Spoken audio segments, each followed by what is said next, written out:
A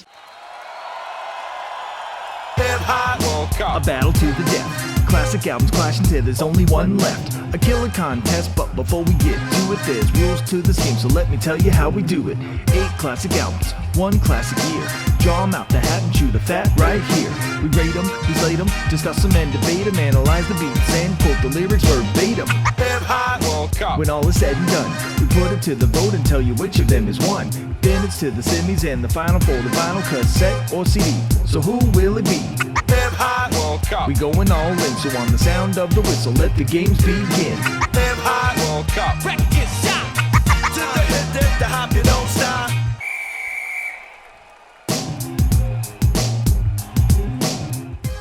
Hello and welcome to Hip Hop World Cup, the podcast that pits golden age hip hop albums against each other in a contest to find the ultimate champion. I'm your host, Danny Phillips, and joining me as ever are Steve Hitchcock. How you doing, Steve? Yeah, I'm good, thanks. Hi, everybody. And James Larry Luscombe. How are you, Larry? Yeah, good, mate. Thanks. So, yeah, this is the final episode of the series and part 2 of our special 1994 Hip Hop World Cup. So to celebrate, we're in the corporate box at the Rose Bowl Stadium in Pasadena, California, which was the venue of the 1994 Football World Cup final. And to celebrate, we've invited around 50 fans of the podcast for a buffet lunch, which they're enjoying, as you can hear.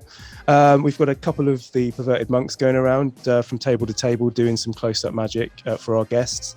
And later on, Malachi the Nutcracker will be given an after-dinner speech about his charity work for the Starr Foundation. So that will be a real treat. We were also joined in the box in this episode by a panel of special guests from earlier in the series. Just to give their thoughts as we go along, we have John Barnes with us. How are you doing, John? Hi, how are you doing? We've got Peter Schmeichel in the box. Hi, Peter. Thank you very much. Hello, everyone. Paul Gazagascoigne's joining us again. How are you doing, Paul? No, I'm good. I'm glad that's over with. We've got Euro 96 England boss Terry Venables with us. Hi Terry. How you doing? All right? Sepp Blatter's joining us once again. Hi, Sepp. Hello. And finally, we've got Adrian Childs with us. Hi, Adrian. Hello. You well? So, chaps, quite the party atmosphere in here. Our guests are obviously milling around enjoying the canapes and the buffet lunch. How are you feeling about this? It's a big World Cup. We've been looking forward to doing this one for quite a while. What are your emotions, Steve? Well, yeah, I'm really looking forward to doing this episode, but I'm going to kind of say I'm just this very small bit of me is quite disappointed. It's like that, you know, looking forward to Christmas, wanting all your kind of best presents, and then you find out your mum's bought you the wrong CD, the one that your brother was wanting, and you know, I've got some pants and some scale electrics that I'm only going to play with for a couple of days, and you know, for me, this is like the golden year of the golden age, and I'm just a bit kind of like disappointed. All of my favorite albums haven't made this kind of grand final, but you know, that's why we do it in this World Cup format. So you know, even though some of my best albums I think have been left out, there's still some fantastic ties tonight. So I am excited, just a tiny bit disappointed. Way to piss on the bonfire, Steve. Larry, what are your thoughts on this one? I mean, you're a big fan of 1994 as a year in hip hop. Yeah, absolutely. So what are your feelings? Yeah, there are 6 really big ones in here for me. But the problem kind of with that, as it so often is that it can be very difficult to sort of gather your thoughts on such seminal albums, really. Like you've got Illmatic in here this year, for example. You know, what can you say about that? Absolutely, that hasn't been said already. Absolutely, yeah, it's going to be a difficult one, but hopefully we can tease out some new insights into them. So just to recap, because 1994 was such a monumental year for hip hop with so many great albums released, FIFA decided to expand it to 16 albums spread across 2 episodes. In the last episode, we discussed the first round matches, but in this episode, we're now going to discuss the 8 albums that made it through to the quarterfinals. And just to recap those, they are Casual's Fear Itself, Resurrection by Common Sense, Method Man's Tikal, Murder Was the Case soundtrack, Illmatic by Nas, Paris's Gorilla Funk, The Beatnuts, and Ready to Die by the notorious B.I.G. So those are the 8 winners from the last episode, and they're going to be competing against each other in this episode. Now, as for the rules, if for any reason you don't know how this podcast works, here's a quick recap for you. Ladies and gentlemen, It's the damn hot World Cup. Rules to the shit. Damn hot World Cup. Rules to the shit. There's rules to this game, so let me tell you how we do it. It's the damn hot World Cup. Rules to So here are the rules. Using a scientific process of shortlists and horse trading, Danny, James and Steve agree on a list of 8 albums from the chosen year, which will compete for the Hip Hop World Cup. In each round, our pundits draw the albums from a hat to decide who plays who, then discuss each match and vote for the album they want to win. Albums with the most votes progress through the rounds to the final, where the lads vote again to decide which album is the undisputed Hip Hop World Cup champion. Let the games begin. So, Larry, Tru-Skore, have you got it back up and running again? Is it all working? Is it all firing? Really good news on the Tru-Skore front, actually. If you recall, last time I was waiting for the machine to be recalibrated, well, rebuilt from the ground on up, actually. Absolutely. I was using, as a stand-in, a really kind of ultra high-end digital computer system, which have been designed exactly for the task of, assessing hip-hop albums. However, it's a really, really big one this week. So we were always going to need something a bit more powerful, even sort of than the RM Nimbus machine, which, as you know, could process a song an hour. I've been in touch with the people at Tru-Skore, their top engineers. What they've come up with, and I can't believe it, it fits 50 years of data from the Tru-Skore system, distills it literally into the palm of your hand. It's an app that they've developed. An app. As I say, an app. So it leverages modern smartphone technology with all the kind of, trappings that come with that into, it combines that with the Tru-Skore scoring matrix. And it's been the preserve of professionals and, experts up until now. It can now be utilized by the average hip hop fan. So yeah, I'm really excited about that. Hip hop evaluation. Hip hop evaluation for the masses at last. Exactly, and they've asked me to say actually they're making this app freely available. Brilliant. Freely available to download for just $19.99, plus a small recurring monthly subscription of $9.99. It's only available on the BlackBerry platform at the moment. We're just waiting for, they're just waiting, for Apple and Google to reinstate our permission after there was some kind of small issues that they were having. But I've been using it this week. It's incredible. And I'm sure that fans of the podcast will be rushing to the BlackBerry app site to download this, as soon as the episodes are they'll be finished. typing that into Ask Jeeves as we speak. They really will be. There is one small disclaimer they've asked me to say, which is that neither Tru-Skore nor its parent company JL Industries can be held liable for the accessing of camera phones, which has been occasionally reported in the beta testing stage. So just something to be aware of legally. That's massively exciting. Steve, that sounds like one that you're definitely going to be downloading onto your phone. Definitely. That's a giant leap forward for Tru-Skore. Yeah, they've said actually, but they've given us a discount code. It's hip hop 21 is the code, and that's available for all 18 to 30-year-old female listeners of the show. So there's only 100 download codes. So get on that, get it ladies. quickly. Ladies, get on that as soon as possible. Feminism. Thanks for that, Larry. Sounds really exciting. Can't wait to see how it works with some of these albums. Just a quick word about our special guest coming up at the end of the show. Before I say who it is, Steve, I need to ask you, who won the Football World Cup in 1994?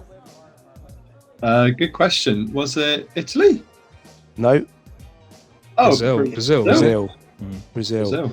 And you will not believe who I have lined up to share his thoughts on our winning album after the final. It's none other than Brazil World Cup legend Edson Arantes de Nascimento, better known as Pele. You do not want to miss that. Please stay tuned. He's joining us via satellite phone from his home in Brazil at the end of the show. So please do not miss that. So that's something to look forward to. World Cup, round one. World Cup, round one. World Cup, round one. World Cup. Round one.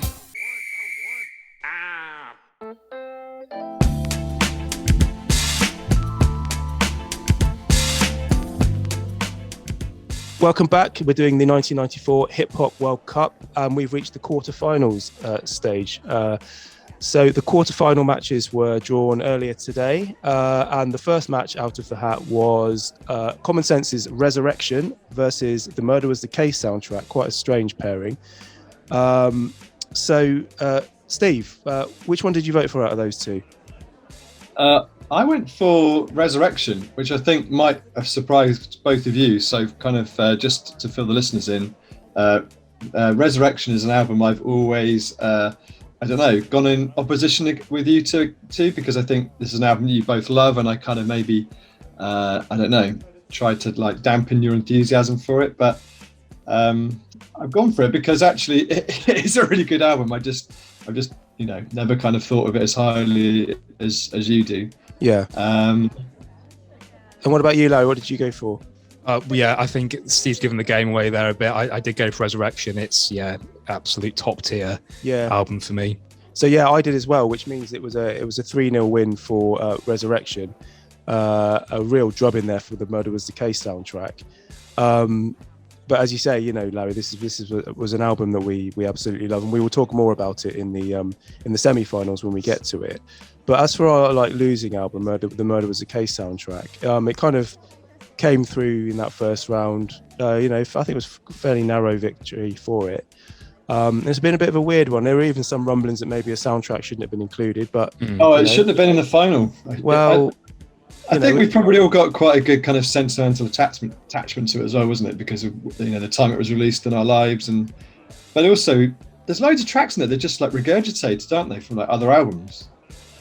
Yeah, but it's like, I think it's a really, really good album. I think it's a really good sort of snapshot of the G-Funk sound and Daz's production from around that time. I think it's an absolutely proper showcase for his production. I think some of his best work is on this album. There's some absolute amazing stuff on here. For that, it's one of my most played hip hop CDs today. It's like there's so many CDs I just can't bring myself to listen to, but I'd still listen to this one because it's such a great listen. I can just put it on in the car. It's just that sort of G-Funk sound is just really palatable. Yeah, the hip hop songs that are on there are good, but then there's some R&B stuff that is just not palatable for me, and I think that also kind of spoils it as now. But then again, it's a soundtrack, isn't it? It's not a proper kind of hip-hop. It's a bit of a mixed bag, a bit of a hodgepodge. But there is for me there is a really let's start from the beginning. It's got the Murder Was a Case remix on it, which I think is appalling. It's brilliant. And then we go into Natural Born Killers, which is another track I absolutely hate. I bore that track. This has always really confused me. That is it the content? It's the content. It's the thin beat that he's come up with. The silly sounds, the screechy sounds. It was everything I didn't think a sort of a collaboration between Dre and Cube should be. It just didn't speak to me in that way. It wasn't what I was waiting for. It wasn't what I was hoping for when I heard them team up like that. Again, I love that track. That's my favorite track on the album. Is it? I think the synths or whatever the kind of those crazy sounds on there are it's great, and the rapping's really hard on there. Dr. Dre always produces tracks that have good quality, and that's another one. It's a decent enough, well-produced track. It's just the actual mood of it, the tone of it, just doesn't speak to me. I prefer the sort of smoother stuff. But maybe we need to go back to Murder Was the Case as well, because actually I think the remix is better than the original. And maybe that again is just the kind of personal preference. I don't know what Larry thinks, but yeah, I'm the opposite. I think it just the original was brilliant, and this one just strips it of any kind of menace or tension that was kind of there in the original. I really don't see the point of it at all.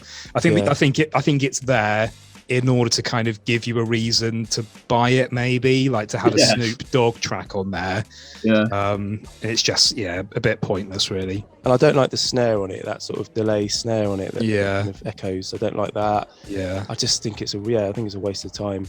And then you get through those first two tracks, and then you get to What Would You Do? And for me, classic. From that point, there was a clear run right the way through Yeah. almost, to Dollars and Cents by DJ Quick. You've got things like What Would You Do, 21 Jump Street, One More Day. I can keep Harvest for the World on. I don't mind that because I quite like the Isley Brothers and I like that song. And it's also a Dre production, so kind of I leave it on for that. But then you got Who Got Some Gangster Shit, Come When I Call, which is a DJ Quick production, which is, you know, say what you like about R&B and that sort of stuff. It's a really good, well-produced track that uses a Michael Henderson sample that I love. And then you go You Better Recognize, Come Up to My Room, the Jodeci track. And then you skip Woman to Woman and you come on to Dollars and Cents. I just think that's a really nice run of tracks that kind of encapsulate the Death Row Daz sound from that time. I put it on, I listen to it in the car, I just absolutely love it. It's one of those that, you know, gives me the chills as I'm driving along. But, you know, it's come up against Common Sense, which it was pretty much, you know, a foregone conclusion if ever there was one. Yeah. I think I'd echo what Steve said. I've got no time at all for any of the kind of R&B kind of moments on this album at all. Just not my type of thing at all. I think like Harvest for the World kind of sounds like a 4-minute intro. It sort of never really gets going. Yeah. Well, that is the song from Isley Brothers. It's like it's like an intro to Harvest for the World on the Isley Brothers album. They've made that rather than the actual song. Right. Okay. Which is weird. So I really don't like all of those, and like, you know, Horny and Woman to Woman, and don't like Come When I Call, any of that. But those tracks you've identified as being classics are classics.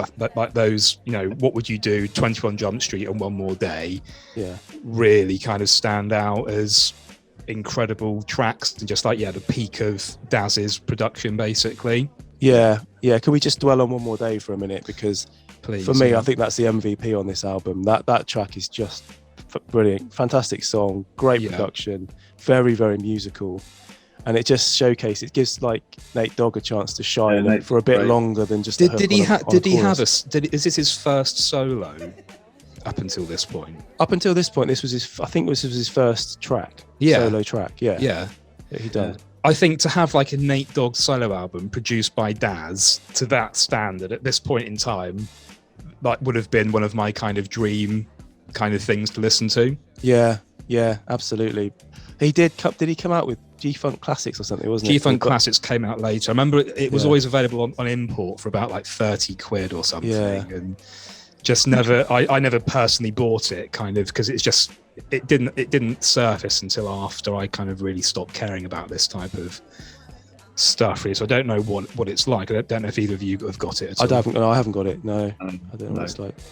But it needed to sort of come out probably around this time. Yeah. Really, and 21 Jump Street, I also absolutely love. I think it's probably my favourite track on this album, actually. Yeah, I absolutely adore that track. So smooth. It's just a perfect kind of distillation of that classic Death Row sound. Yeah, I think. absolutely. Like the bass line's incredible. The way it just sort of snakes around is lovely. Yeah, it's lovely. I even like the sort of cool it, like the easy dick bit at the end with the people calling. I quite like that. Yeah. And I think, and also like You Better Recognize. I remember that being kind of the standout for me at the time. Yeah. Really love that track. And as I kind of mentioned to you both via message earlier, I didn't realize that the Sam Snead album from this era is available on YouTube. And it's absolutely brilliant. I don't know if either of you have heard it at all. I've heard some of the tracks like Blueberries and things like that. And they're great. But I will give it a proper listen. Yeah, basically, those tracks that we know were released on the eventual album, but all of the other tracks were replaced with kind of contemporary tracks at the time when it was released.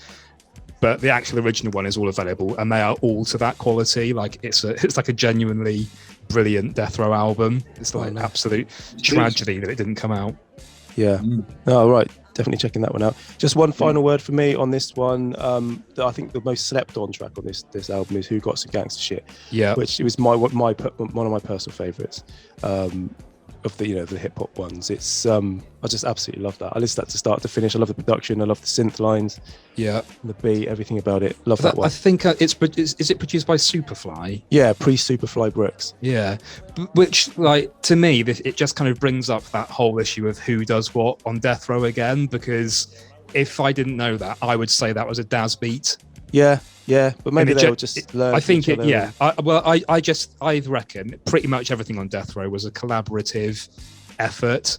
Yeah, and who actually got the production credit was a bit of a lottery. Yeah, I think this just kind of proves that, really. Yeah, absolutely.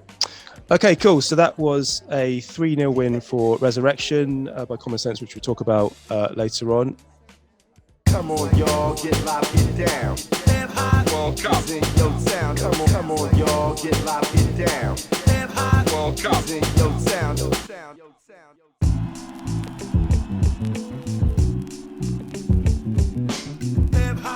Cup. Moving on to the second match in the quarterfinals, which was Gorilla Funk by Paris versus Ready to Die by Notorious B.I.G. Now that is a mismatch if ever I saw one. Two very, very different albums. Yeah. And so, Steve, you voted for Ready to Die, didn't you? You were the dissenting voice on that one. I voted for Ready to Die, so I think I'm just going to leave this to you two to explain yourselves. Yeah, well, yeah, Larry and I both voted for Gorilla Funk, giving it a 2-1 victory over Ready to Die. And I know there are going to be hip-hop fans across the world who listen to this podcast who just cannot They'll be believe turning that. off, won't they? They'll be turning off now. They'll be turning off What their are you pod thinking? Yeah. players. It is a mad decision. It's a mad decision. On paper, it's mental. It's mental, and Biggie himself will be rolling in his grave at this. But I think we have some explaining to do, Larry. So do you want to go first? Yeah, I mean, I love Ready to Die, so I'm happy to I will talk about that in the most glowing terms, and we'll get onto Gorilla Funk later. But yeah, it really, of all of the decisions we've had to make in this whole kind of run, I think this is probably the toughest for me, because Ready to Die is one of my favorite albums ever. I think it comes quite close to being perfect. Okay. James Duscombe, how could you? Why have you voted for Gorilla Funk then? Well, I think we'll talk about that when we get to it. I think it probably comes down to more of a personal kind of attachment to it. To be honest, I ran this through the Tru-Skore app. Really kind of put it through its paces for its kind of first test, and Gorilla Funk just came out on top. It's got more high scoring tracks. Ready to Die is just a little bit too long. If they had trimmed a bit of the fat from it, it would be true. It would be perfect.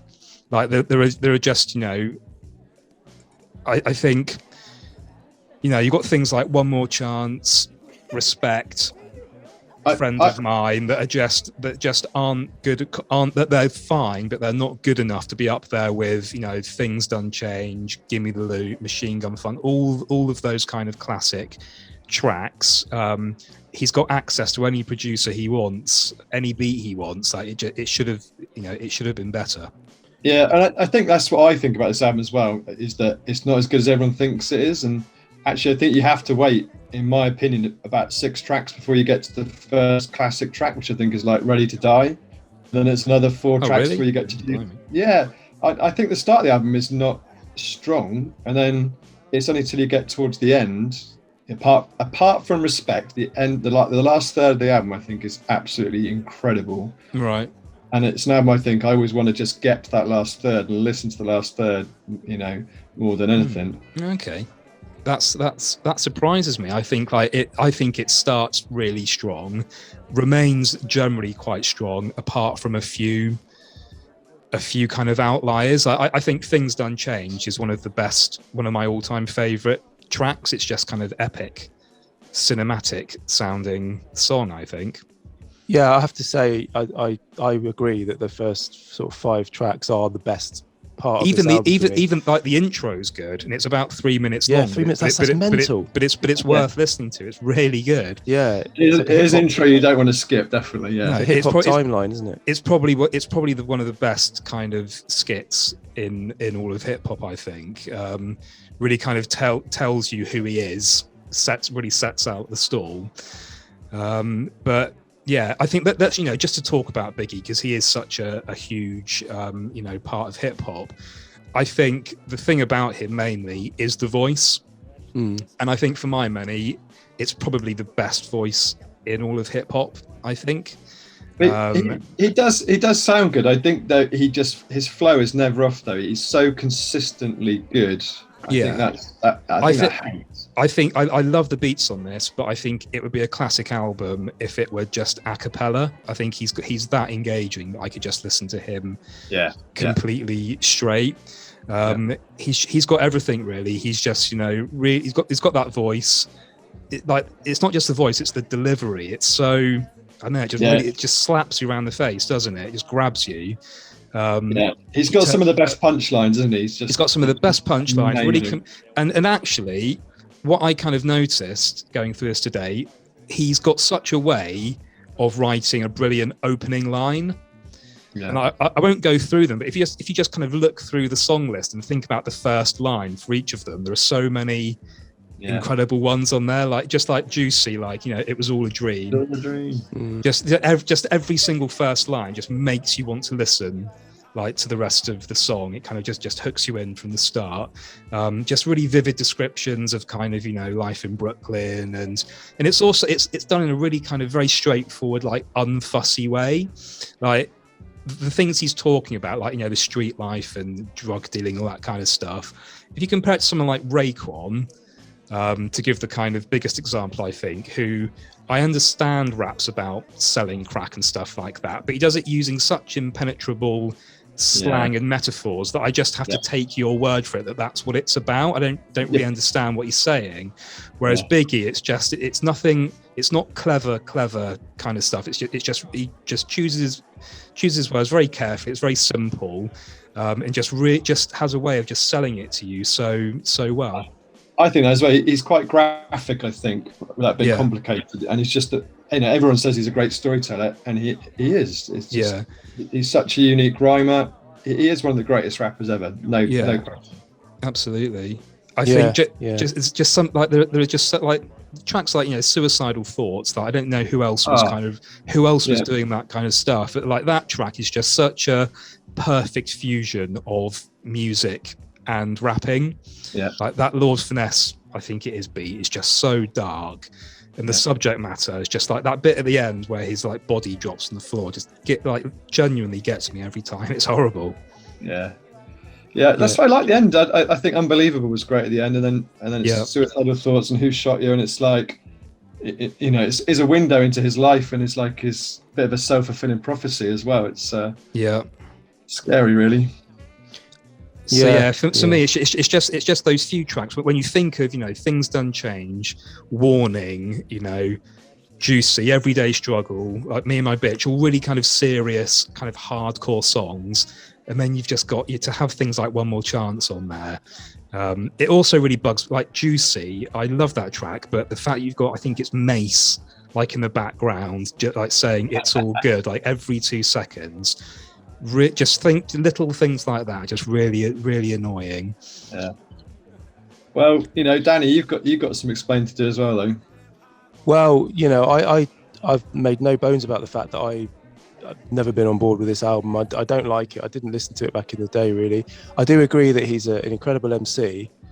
He's the voice. He's the biggest, one of the best MCs that ever lived, and I hear that and I like it, and I love his rapping style, but it's got to be married with beats that I'm into, and I just never loved the beats on this album. You know me, I'm more of a beats man. Are they a bit too heavy for you? Not heavy. I don't know what it is. It's just they're a bit too. There's some stuff on here I love. Everyday Struggle is just it's a bit more jazz, jazzy. They put the 5 stair steps break underneath it as well, and it's that's one of my favorites. I love that, and the hook's brilliant. And there's some good stuff on it, but I don't know, it's just something about it. I don't know whether it was that whole bad boy, puffy, kind of clean, crisp aesthetic they had in the music, but it just didn't quite, it never grabbed me like in the way it should, and it seems to grab everybody else. But I will admit, the first 5 tracks are, I think, some of the best stuff on here. I am a big fan of Easy Mo B as well, who did a lot of the beats on this album. And you can hear his style in there and his big snares and all that sort of stuff. He's someone I never really dug into apart from this. I don't know. I really should. He's behind so many of my favorite hip hop moments, like you know, Flavor in Your Ear and things like that. Yeah. But don't you think like the rapping is like classic rapping, but the production, there's nothing on there you think, oh yeah, that's standout classic production? Not really. I have to. It bores me. The songs just bore me as I'm listening to them. I just don't. They don't grab me. And maybe these are my issues. I don't know. Yeah. But, I think you know, everyone. You know, I've got similar albums that I feel that way about. I just struggle to see how you feel that about these songs. Like, to me, they're really engaging, and just sort of bafflement, really. It kind of what it is that you don't sort of get about it. Yeah, it's one of those where it's ingrained in me at the time of purchase. You know, I buy it, I listen to it, and if I'm not feeling it, then that kind of taints my view on, you know, as I go forward. I've revisited it. I can't get into it. So, I can't explain it. I genuinely cannot explain it. So Danny, when I'm not disappointed that Gorilla Funk is in the semi-final, because I love that album as well. But when you listen to Ready to Die, when I listen to Ready to Die, I get a feeling that I'm listening to like greatness, and like I agree with that. As an MC, you admit that he's a great MC, and I don't get you just don't get the same feeling when you listen to Paris's album. No, he's not by no means. He's not a great lyricist, Paris, but what I'm looking for when I put a hip hop album on is to be entertained, for it to excite me. And I listen to Gorilla Funk, and it's a really exciting album. It makes me smile. I listen to it. Definitely a great album. And it makes the blood flow through my veins. And I put Ready to Die on. It leaves me cold, and I just can't explain it. It's just one of those things. I never liked it, even though I recognise, like, you know, Rakim, Notorious B.I.G. is one of the greatest MCs of all time. But I cannot connect with it. There's just this barrier that's stopping me loving this album as much as I should. I'll listen to it, you know, I'll nod along, and I'll put it on, and I'll think, oh, that was a good line, or, you know, that's a clever idea, or I love that sample, but I can't fall in love with it like everybody else does. Yeah. And I know I'm going to get, you know, mail now, emails. Yeah, I get it. There's, you know, there are lots of albums that I feel that way about, and I feel like almost like a shame that I don't. Like, there must be something wrong with me that I don't like, you know. Yeah. Rakim so much, whatever it is. But I get it. Hip hop shame, it's a real thing. So for that reason, you know, because me and you, Larry, we got this attachment to Gorilla Funk. It's dumped Biggie Smalls out of the tournament. I did find myself earlier thinking, have I made a grievous error here? Right. I'm not convinced that I haven't. I'm going to stick, you know, once you've made your vote, you voted for it, but you know, there's many sleepless nights over this one. Yeah, well, I mean, you say that. I listened to Gorilla Funk today, and it confirmed that I made the absolute right decision, because it is an absolute masterpiece. Anyway, Biggie Smalls dumped out of the competition in one of the greatest shocks in Hip Hop World Cup history. So yeah, goodbye, Biggie.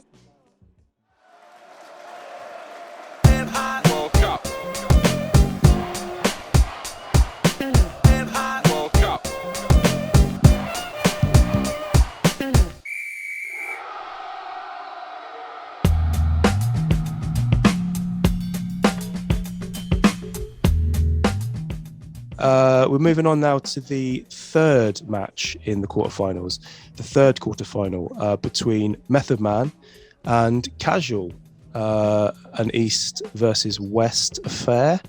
We have Method Man's Tikal versus Casual's Fear Itself. Now, in this one, we had a 2-1 win for Method Man. Steve, you went for Method Man. Larry, what did you go for? I went to Method Man. Absolutely. So there's 2 for Method Man, and Fear Itself got the sole vote for me again, dissenting voice. So this one I can understand a bit more. I can understand why a person wouldn't like Tikal. I know that it just really isn't your bag musically. No, it's a very hard album to listen to. Yeah, definitely. But what are your thoughts, Steve, on Fear Itself? Well, I slept on this album. You know, put my hands up and say that this is an album I wasn't so familiar with, and it's an album I love now. I love the Hieroglyphics production, some of your favourite producers on there. and he's a great rapper, isn't he? I you know, like his cadence. I like his what he raps about. And there's some really great classic tracks on here. I didn't mean to. Love the way he raps on that. Yeah. That's quite an interesting track actually, because it's got like a backwards sample in it, doesn't it? Kind of the beat kind of sounds like it's going backwards. Yeah. I love. Yeah, really good, really innovative. Sorry, go on. It's very, very, very clever track. And then we got it like that. Love that track. This is how we rip shit. Brilliant. And Chained Minds. I don't know if you two like that one, but it's kind of like feels like that's like a slight change in the production style when it gets that track. It's kind of a bit more sparse, and I really like that. So no, I think it's a really great long player. There's a few weaker tracks that let it down when it gets to kind of like this point in the tournament. But yeah, great production, good rapping, but just not great enough to get any further. And I think, you know, Larry and I probably talk in detail about our love for Takao in the next round, but it was not going to, for me, it was going to come close to beating Method Man. No.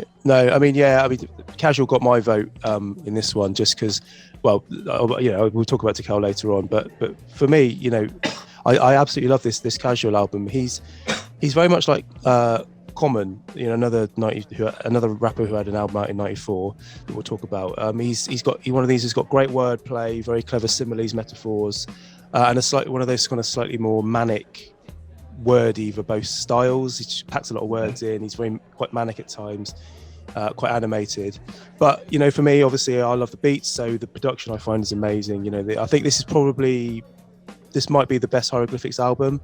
Some of the best beats on it for me, anyway. I just think the production's incredible, jazzy, really unusual, kind of weird samples that you wouldn't find.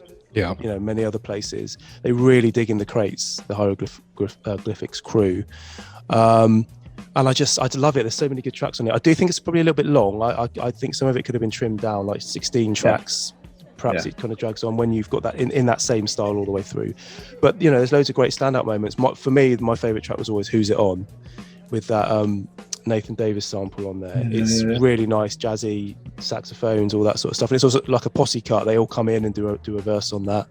But like you say, Steve, you know, what was it? That's How It Is great. You Flunked is a great intro with that double bass sample. Really good, there's so many great things on here, and it kind of samples sort of blaxploitation soundtracks and sort of obscure jazz artists. I just think it's really innovative, very unusual, and I think Casual's a really engaging rapper. Sometimes the pitch of his voice, the tone of his voice can be a bit grating. He's a bit kind of not nasal, but he just kind of but otherwise, just a really, really solid album. I used to listen to this quite a lot back in the day, so that's why it got my vote. Larry, what are your thoughts on Fear Itself? I think it did incredibly well to get to this point. Really, I think most people would be surprised to find it in the top 8 albums of 1994. Well, I don't know. There's a lot of love for this album. Is there? Okay. It's not a bad album by any means, but I personally only heard it I think like a few years ago, and I remember quite liking it at first, but it just never made it into my regular kind of listening.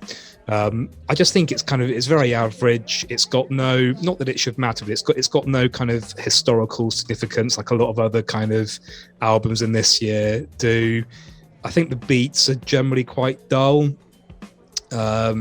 His voice is really interesting at first, but I just can't listen to it over the course of a whole album. Yeah, it does great. It does great slightly. It's really unique. I think for me, the best thing he ever did was his verse on What's the Real by Curious. And listening to that today, it just reminded me that it's my fault that the Curious album isn't in this competition. And it should be. And I didn't advocate for it strongly enough. So I'm sorry. Shame, but that's you know, the Hip Hop World Cup is a cruel mistress, and sometimes we don't get the competitors that we should. This is it. So yeah, I just don't really have I can't. It all sort of the whole album sort of blends into one for me. Really, I can't really give any comments about individual tracks because I couldn't really listen to it for that long. Yeah, well, no, that's fair enough. I mean, and for that reason, you're probably pretty happy to see it sort of dumped out at the quarterfinal stage. I will just one final thing on it that I always kind of made me love it is the intro. His rap on the intro. He claims it's off the top of the dome, but I don't believe him. It sounds very written. I don't believe. I love that. No, and it's one of those rhymes I can recite. I won't do it now. I'll spare you. But I love it so much that I kind of memorized it, and I just it's one of those unusual intros that is kind of like stuck with me. Anyway, so that's okay. So that's match 3, quarterfinal 3. That sees Tikal going through 2-1 against Fear Itself by Casual.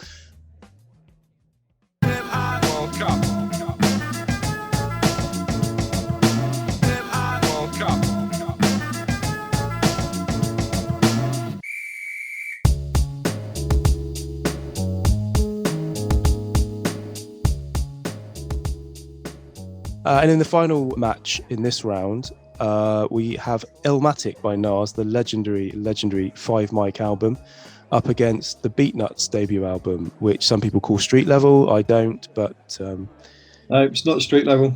No, it's called the streaming services. The streaming platforms call it Street Level. Do they? Yeah. Well, I think it's I'm not saying they're right, but no, it's been embraced. That's been embraced as its name in the intervening years, but it originally was not called Street Level. Anyway, we're nitpicking here.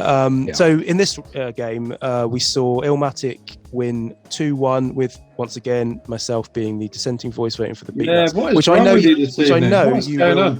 you're gonna find very strange and very unusual.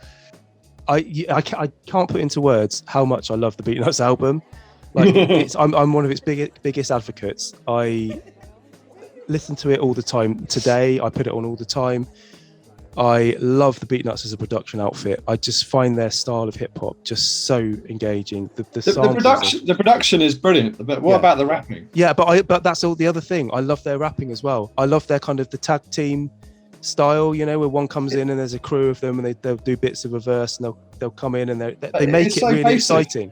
They make it really exciting. It's not basic though, but it's entertainment. Their rapping is the most basic rhyming, and the theme's the same on every track. Then why can I recite most of the album, but I couldn't tell you any of Illmatic? Why does that make it worse? Like because the Beatnuts is easy to remember. Their vocabulary is probably a few. No, but I'm more.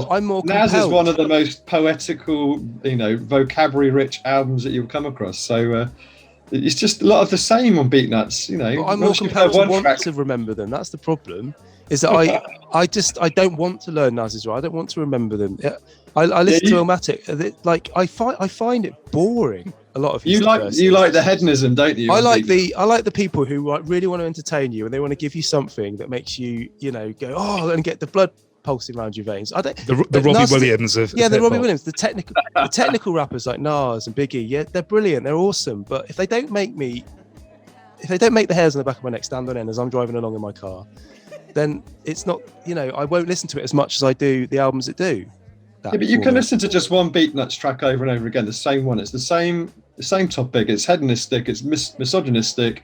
It's I'm not like a lot of hip hop's like that, but it's just so samey. But it's done so well. It's like the samples they choose, the way they stitch it together, the beats that makes you nod your head, the way the interplay, the way they rap.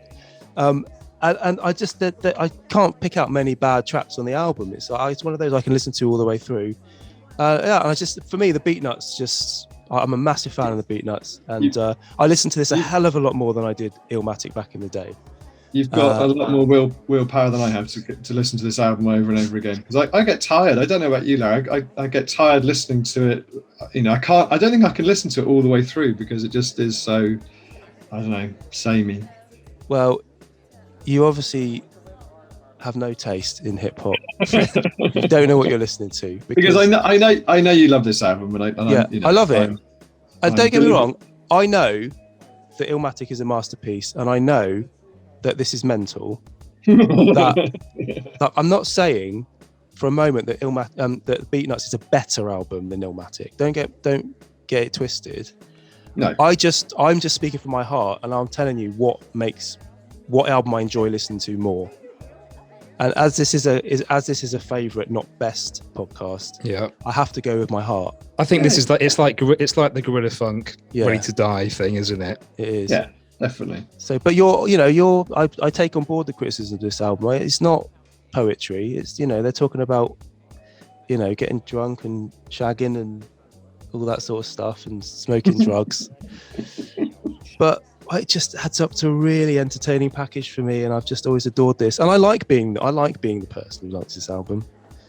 Right, it's got some brilliant being tracks. its champion. Superbad is brilliant, isn't it? That's an absolute hip hop classic. That's the best track that kind of suits their flow and their style. See, that's my least favorite track on the album you've picked out there. Oh, But yeah, no. So which one's your favourite? Well, it was always Props Over Here for ages, because that was the one I was introduced to them through, and the video used to be on MTV Raps, and I used to love that track. I love the sample and the beat and everything. And it's the one they hate. They hate that track because it was their big hit. Yeah, it was their commercial smash. It's like their Radiohead Creep kind of. Yeah, yeah. I think if you were a DJ in a club, in a hip hop club, and you had just cleared the floor because you'd put on something really terrible, if you wanted to get everybody in the room back on that floor, you put Props Over Here on. Yeah, exactly. Get them going. And interestingly, You Get Props that's weird, isn't it? It's weird. It was a remix they did of Props Over Here that they prefer. That's their version of Props Over Here that they prefer. But Props Over Here kind of blew up and everything. I remember I listened to another podcast interview with them. It's really interesting. But anyway, that's my reason for why I voted for it over Illmatic. Don't at me. But there you have it. So Larry, have you given your thoughts on the Beatnuts? Are you just I think I always assumed that I really liked the album without really kind of thinking about it too much. But yeah, it's got some incredible tracks. One of them we've just spoken about. Let Off a Couple I love. I could listen to that loop all day long. The Love and Happiness loop, Monty Alexander. Yes. I looked that up earlier. It's just absolutely fantastic. So simple, as all the best ones are, really. But I think my thoughts on it very much echo Steve's. I think overall it's far too similar sounding to hold my interest. It's weird. It's one of those ones. It's a bit like sort of the main ingredient that we talked about last time. It's got all of the kind of right things that I like in an album that I should love. It's got the samples that really appeal to me. The drums on this are especially crunchy and raw, but for some reason it just doesn't quite fit together in a way that holds my attention. And I find myself skipping tracks very quickly. I think once the tracks have revealed themselves to you after a few bars. That's kind of it, really. And I think for me, some of it is in the beats just being a bit average, but rap-wise, I just don't think they've got anything interesting to say. I don't think they have memorable voices. They're not technically particularly good. That's why I like them. Yeah. Do you know what my kind of takeaway from it is? And Steve will probably appreciate this more than you, Danny. I know that they came later, but to me, Beatnuts are like an inferior People Under the Stairs. Yeah, it's a similar thing. You listen to Question in the Form of an Answer.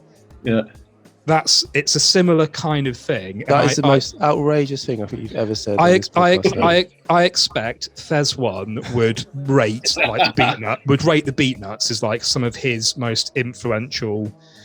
Some of his kind of biggest points of influence, he obviously kind of takes from them, but I just, I stick by it. They don't engage me. Whereas someone like People Under the Stairs, it's a similar thing, but just they've kind of refined the formula, maybe more refined, interesting version of it. I just don't feel this album, I'm afraid. Well, all right. Well, yeah, we'll have to agree to disagree on that one. But as I said, it's a moot point because Illmatic went through, thanks to you two chumps, 2-1. So that completes our semi-final lineup. So the 4 albums that have gone through to the semi-finals are Common Sense's Resurrection, Paris's Gorilla Funk, Method Man's Tikal, and Illmatic by Nas. Chaps, there's a decent semi-final lineup. I think there's one in there that may be sort of a bit of a surprise, as we've said. But overall, this should be an entertaining semi-final lineup. Yeah. I think there might be. Do you think there'll be some upsets? Quite possibly. I still can't get my head around. I'm still processing what's gone through, and I'm still processing what we've just talked about here. Yeah. I need to go and have a lie down before we start the semis. Anyway, so join us after this when we'll be back with the semi-finals of the Hip Hop World Cup 1994. Semi-final. World Cup. Semi-final. World Cup. Who's that going to be? World Cup. Semi-final. World Cup. World Cup.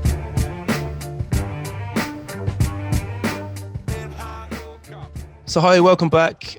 We've left the comfort of the corporate box now, and we're pitch side at the Rose Bowl Stadium in Pasadena for the semi-finals of the Hip Hop World Cup 1994. Diana Ross is back out on the pitch, up to her old tricks again.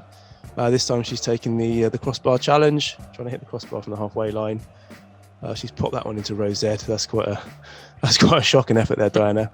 Ooh, now she's got a shirt. She's got her shirt over her head now. Oh dear. She's not so supreme on the football pitch, is she? Lovely stuff. Not anymore. No. Anyway, let's leave her to it. So we're going to go over to Steve now in our sort of temporary green screen studio that we've had set up here to do the draw. Again, looks like he's floating. And you've got a very, very special guest with you there, Steve, haven't you, to do the draw with you? Who have you got? Yeah, I've got to be really careful what I say here because I don't actually know how why he's here or how he got here, but it's Suge Knight.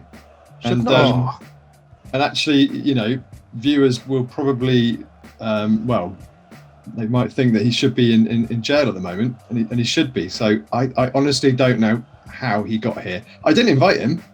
He's just turned up to do the draw. He's broken out. Well, you need to be careful. Again, you know, he's not above our contracts, so he's not allowed to speak again. Let's just make that clear. The man I always used to refer to as Marion Suge Knight. And joining Suge Knight there to help you as well is Brian Barwick from the FA. So let's go, Steve. Let's get the first album out of the hat. Okay, first one out is Common Sense, Resurrection. Oh, okay. We've gone out first against METHOD Man. Okay. Wow. Okay. I think we can hit C with a final shaping up, can't we? I think we can. You've still got to do the draw. Suge is desperate to pull the other balls out. He's very contractual. Right, let's do it now then. Go on. What's the other one, just to make it formal? So it's G-Funk, Gorilla Funk, by Paris against Nasty Nas, Illmatic. That's a strange old match, isn't it? Isn't it just? Okay, cool. So yeah, the first match was two lyrical heavyweights, Common Sense, as I call him, and Method Man going up against each other. Tikal v Resurrection. Who wants to go first on this one? Steve, come on, let's kick this one off. Yeah, well, let's start with Resurrection, because I already talked about this album a little bit before, didn't I? Saying actually, you know, I've always kind of said to you two, this album's rubbish and it's not as good as you two make it out. But you know, I'm going to say it, and you can, you know, fall over claps. But I do think this is a great album, and I think it's like it stands on its own in this year in terms of like its kind of style and the way it sounds. It's a little bit kind of ahead of its time. And I know you keep calling him Common Sense, but he was Common Sense here still, wasn't he? I think. And he was. Yeah. It was his last album, but he, you know, his voice does annoy me. I think this is what I find difficult. But then his lyricism is just superb. You know, his metaphors and his punchlines are just excellent. In fact, they're as good as Biggie, but he can't deliver them with the same impact because of his voice. You know, I just wish he had a different voice, because I think he'd be considered a much greater rapper than he is. So yeah, I think it's an album with no poor tracks. I just don't have the personal attachment you two do, but I you know, you'll be pleased to hear I really do appreciate and I do like this album. Well, that's really encouraging to hear, Steve. And it's funny you say that about his sort of his voice, and because on his first album, Can I Borrow $1, he was a lot more energetic. He was really sort of manic, hyper. You know, I don't know if you ever heard that album, but I think you wouldn't get on board with that one even more. I don't get on with that album at all. What he does in this album, he does calm it down. I think even in one of the tracks, he says, you know, calm down, doesn't he? He kind of brings it down a notch. He's a conscious decision to make himself a little bit calmer, a little bit sort of because he's growing up a bit. But yeah, Larry, I mean, I know you love this album like I do. So what is it? So distill down what it is you love about this album. That's tricky, isn't it? I think like going into this whole podcast enterprise, I had it in my mind that this was probably my favorite album ever. Certainly kind of, you know, you and me, Danny, we've got the same top three. It's Death Certificate, it's the second NWA album. We've never been able to kind of quite rate them in relation to each other. So that's just to give people a kind of idea of the reverence I have for it. But the problem I kind of find myself with it is kind of how to articulate why I love it in a way that does it justice that I kind of think it deserves, really. And I'm glad Steve has brought up the kind of lyricism on this, because I just feel completely inadequate in my ability to kind of describe exactly why he's such an incredible lyricist. And I think actually some of the verses on this album are kind of worthy of proper like academic exploration, especially in trying to articulate why he's so far ahead of pretty much everyone else up until this point in hip-hop history, I think, which I know is a big thing to say, but I would just urge anyone out there that hasn't listened to this album to, or even anyone that has listened to it, does know it, listen to it while having the lyrics in front of you, because I kind of realised today that although I've been listening to this for, you know, over 20 years, there's so much on there where I don't know what he's actually saying, and to see it written out is absolutely staggering. Just like the title track in itself, I can almost rap it without really knowing the words, if you know what I mean. But actually seeing the words written out, it's just some of the stuff he comes out with is he's so clever. It's phenomenal. It's like double meanings. That's it. The double meanings is definitely one of the key aspects of it. I think I'm with you a little bit, Steve, on his voice. And I always kind of thought that actually he had one of the best voices ever. And I kind of stick by that, but I can also see how it would grate with people a bit, because his voice today on his current albums can bug me a little bit. Oh, 100%. You like your nasal rappers as well, don't you? I think he is sort of nasal in a way, but I don't know. He's kind of it's obviously not enough to put me off. I do like the voice. I almost feel like I've always felt like he exaggerates his own sort of idiosyncrasies. Don't know if that makes any sense. It's like it's like he exaggerates the kind of annoying parts of what his voice and his flow is like. He is a great lyricist. It's one of the most clever, one of the cleverest rappers. Some of the is there anything like on Resurrection? Is there anything up until this point in time that can touch Resurrection? Like, to me, I remember hearing that and being like, it's what we used to call like next level stuff. It was like it was reinventing rapping to me. Is that an over exaggeration?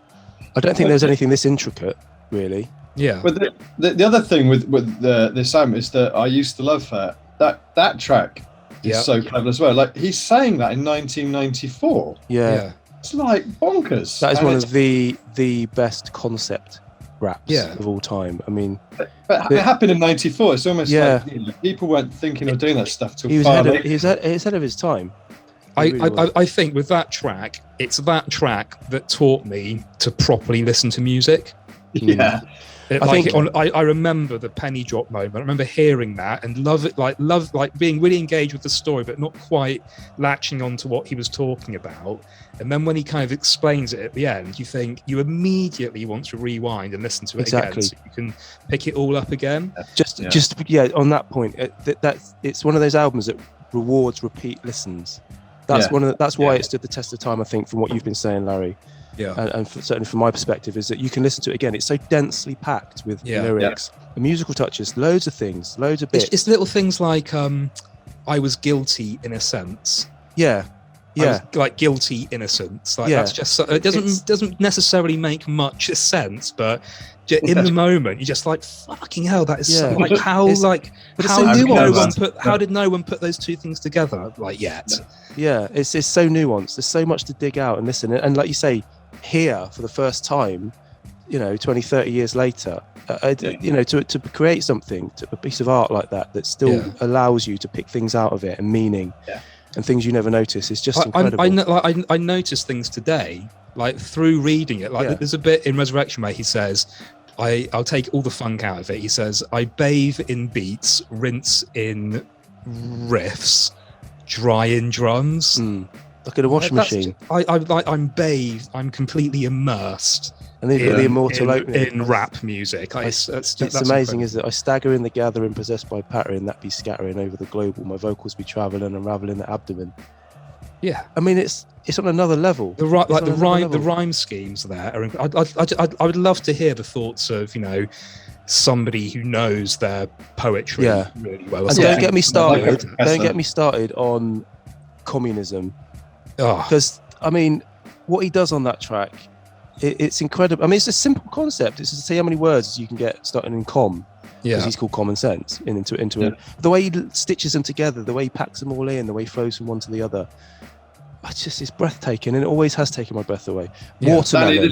Danny, there's such a juxtaposition between this and your love of beatnuts rapping. I know. This is what. But you bring me on to the other part of this equation, is the beats on this are fantastic. Yeah. No ID knocks it out of the park on this album.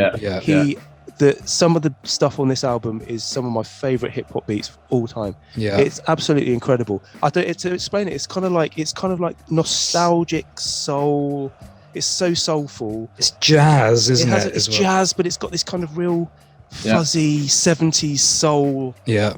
Nostalgic quality, but with the beats behind it, they're so crisp and so big, and this is amazing. This is an amazing piece of production. And like Steve mentioned, it is like musically, it's not boom bap, is it? Quite, it is qualitatively different from like it's cut from a similar cloth to, like, I don't know, Premiere. But it doesn't sound anything like it. All the parts are there. It's or Q-Tip or any of those kind of guys. Like he is up there on this album with any of those people, I think. And and the whole thing. I tell you what, though, I think you were about to mention this, Danny. It's got one of the worst bits of sequencing ever in a hip hop album. To have Resurrection, I Used to Love Her, and then Watermelon. I see, but I quite like Watermelon. Really? Because it kind of... Well, I was going to say... I think it completely breaks the flow that they've established at this but I've point. just got used to it being part of the flow of what comes next. Yeah. And like, it's not a terrible track or anything like that. But it's one of the weaker ones, but just to put it there, it's just like, this is why Illmatic is so tight. It's because it's 10 tight tracks, apart from maybe one. Yeah. This has just got a few in there, which but that just bring it down just a notch. Like something like Orange Pineapple Juice, it's not bad, but like Watermelon, it just interrupts the flow a little bit. It's a bit unnecessary. It's not quite on the level of the other ones. Yeah, when you've got Resurrect, you've got the knockout 1-2 punch of Resurrection and I Used to Love Her. I'll take your point. Maybe Watermelon was perhaps not the most natural choice to put there, but I've got used to it as being there as part of the sequence of the album. But I think the only other one that I don't really like is Some Shit I Wrote towards the end. But because it's towards the end, I don't mind it. You don't mind, so it's there. Even like Maintaining's great. It's just Maintaining's good. Like Chapter 13. Chapter 13. I've never heard a hip hop track like Chapter 13 before or after. It's absolutely fantastic. It takes that Archie Whitewater sample and does something with it. And I've just been like obsessed with that track ever since. Yeah. You've got obviously This Is Me. Oh, that's so funky. I love that. Yeah, funky. You've also got Nothing to Do, which one of my favorites. That's just great. That sample is, it just makes me, it takes me to another place. It really does.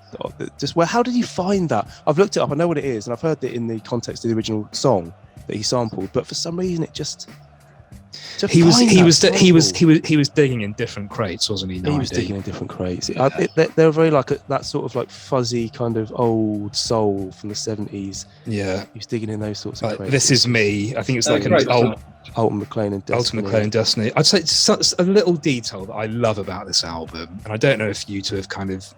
It's the bit in Resurrection where it at the end where it fades out and comes back in again. Yeah, it's got that brilliant scratch routine, and what's so clever about it is that, and I don't know, maybe this is just obvious from day one, it's being resurrected. Yeah, that's really clever. Like how clever is that to do that? Like you could.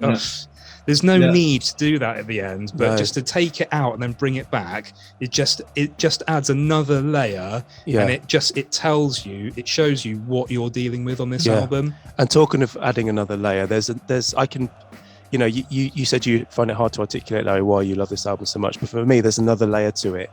Yeah, in that it came out at a very, very special time in my life. I was it was around that time, we were going to parties, we were getting our first jobs. It was.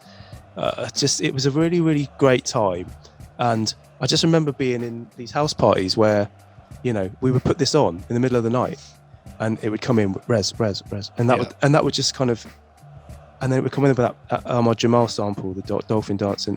Yeah. It has this really nostalgic, warm, soulful feeling for me. This album, every time I listen to it, it takes me back there to that time.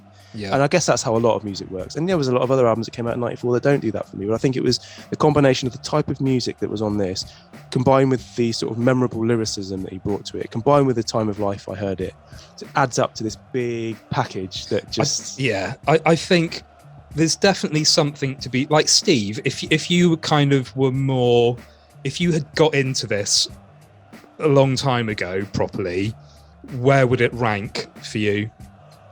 Well, it's interesting to say. I kind of just made a note here to kind of like, because to talk about in a moment, because this is an album that lots of people won't consider a great album or a classic album. So there's something about this album that makes it kind of not so accessible, because it is a cerebral album, and it's so fascinating to hear you two talk so passionately about it, and I definitely haven't had those insights that you two have.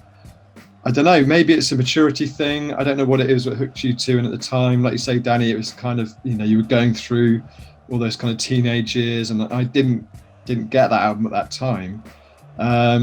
So I don't know. It'd be interesting, Larry. I think in a year's time, after I've listened to this more, or maybe, I don't know, come to love it a bit more. Ask me again. Yeah, sometimes you just can't go back. Like, there are albums that I've listened to for this podcast for the first time that I recognize how incredible they are, but you can't attach that feeling that you had to it initially. And I think, like, this album, like, I loved hip hop already. This just elevated the art form for me and demonstrated to me what it could be. And I think from that point, I was like, this is the album against which everything else was judged. And why would I listen to something frivolous when I could just listen to this? It's like everything after this had to kind of be aiming for this. It was standard. It was a new benchmark. Yeah, I mean, that's the beauty of music. I think we've spent a lot of time on that album. I think we need to talk about its competitor now, because it's got a hell of a lot to live up to. Tick Hell by Method Man. Can I go first on this one? Yeah. The reason is that I bought this album, Danny, on the back of you giving me a mixtape that had Release Yo Delph on it. Yeah. And when I heard it on that kind of mixtape, I can't even remember what other tracks on there. I think maybe Natural Born Killers was on there. It kind of like secured itself as like one of my favourite tracks ever. So I went out and bought the album, and I got back and I couldn't believe what I bought. I was like, oh my God, this is like impossible to listen to. I hate I hate this. This is like ridiculous. And it was a time when I was like properly getting into hip hop, and it was like, and looking back, like putting it into kind of some kind of perspective now, I can't imagine having to listen to a more hardcore hip hop album. But having said all that, it was worth me persevering with it, because I think I owe this album a lot, because I think it taught me to appreciate harder hip hop and hip hop that's kind of, I don't know, a bit more kind of complicated, because I think this is a bit of a kind of genius of an album, and again it comes back to RZA, doesn't it? RZA is an absolute genius to be able to match these like crazy sparse beats to Method Man. There's probably not many rappers like Method Man that could have kind of pulled this album off, because I do love this album now, and Method Man is unusual. His voice is unusual. His flow is quite unusual. He's like got that like undulating, pulsing, I don't know, rapping, and he does lots of random stuff, a bit like ODB, but maybe a bit more kind of coherent than him. Yeah, he's very unique. He is really unique, isn't he? And he keeps you on your toes. He was never able to do a good album after this one. I think the stuff he did up subsequently was never kind of as good, because I don't think the beats were hard enough for his kind of like rhyme. So I just wanted to kind of say I kind of feel probably a bit more like you two, that I've got such a personal attachment to this one. It's kind of cemented itself in my kind of subconscious because of how much effort I had to put into like getting to know it and getting to love it. And I think I was probably the same, actually. When I go back and listen to it now, and I realise how many classics, and like Bring the Pain, that is like just such a head nodder. The beats are so fast, but you're just nodding along, and like all I need, which I can't remember who the R&B singer is that did the remix on. I'm not interested in that one, but the lyrics in there are just superb, absolutely brilliant. And then What the Blood Clot, that's just like proper hardcore hip hop. It's just like mad, really. There's just lots of raw stuff. Sub Crazy, just really raw, and raw is one word for it. Yeah. Yeah. It's really raw, and I know, Danny, I don't think this is palatable to kind of your ear, but I also think this has aged really well. I don't know what you think about this album, Larry, but I don't skip anything on this album. I really enjoy listening to it. I think it's a timeless album with most of the album is RZA. I think there's like Ninth Disciple did a couple of tracks on there, but with a genius producer, a unique rapper, I think it's a fantastic album. So, Larry, you go next, because I know you're a fan of this as well. Yeah, absolutely. I think what it comes down to, I just love how kind of off kilter and weird the beats are. Yeah. This is probably responsible for me going down that path of liking kind of more abstract, hard to kind of process weird samples. It's kind of got more in common with trip hop than hip hop, really. Yeah. And I don't know, I mean, I'm not quite sure of the timeline. I know sort of like, the first Portishead album was in 94. I don't know who was kind of influencing who, but to me it's kind of sounds like it could have been made in Bristol, basically, rather than New York. Some of it's a weird mix, but like the ones that I really like are tracks like Takal, Sub Crazy, PLO Style, Mr. Sandman. They're just all weird. Like I can understand why people would really dislike them, but it's that kind of thing that it gives me a weird, perverse kind of pleasure that I love these tracks, and other people would just like be really scratching their heads at why they can even be listened to at all. Like on some of those tracks, like the drums are barely there, like they're just buried under kind of low pass filters, and like in the case of Sub Crazy, there's not even a kick drum on there, or a snare, really. It's like a pitched down kind of hand clap that's buried in loads of reverb and delay, and that kind of thing, that kind of sound design just really appeals to my kind of aesthetic preferences really. I think it's kind of the precursor to me kind of getting into stuff like Company Flow and LP and all that kind of weird stuff. And it just goes, I don't think it would work with any other rapper. I think Method Man is just perfect for this. And like you say, Steve, and as we said before, RZA, whether you like all of the individual albums or not, and I don't like them all especially, but he is the master of producing an album for an artist. All of the albums that he produced for Method Man, for ODB, for GZA, they match those rappers just absolutely perfectly. And this is must have been a conscious decision. He must have consciously been thinking about that, because it can't. Yeah, absolutely. Yeah, he's a producer in the proper sense of the word. He doesn't just someone like Premier, as great as he is. I don't think he makes a beat thinking, "Oh, this will sound good for a J Roo beat, or this will be good for a group home beat." It's just he makes beats and people say, "Oh, I'll have that one." Whereas RZA really just knows. I don't know. I think you could have any of the Wu-Tangers over any of these. Really? No chance. Method Man is so. You might get away with ODB on some of these, but he's might be a bit Method apart from ODB, Method Man is the kind of weirdest, kind of stoned. It's just it sounds smoky.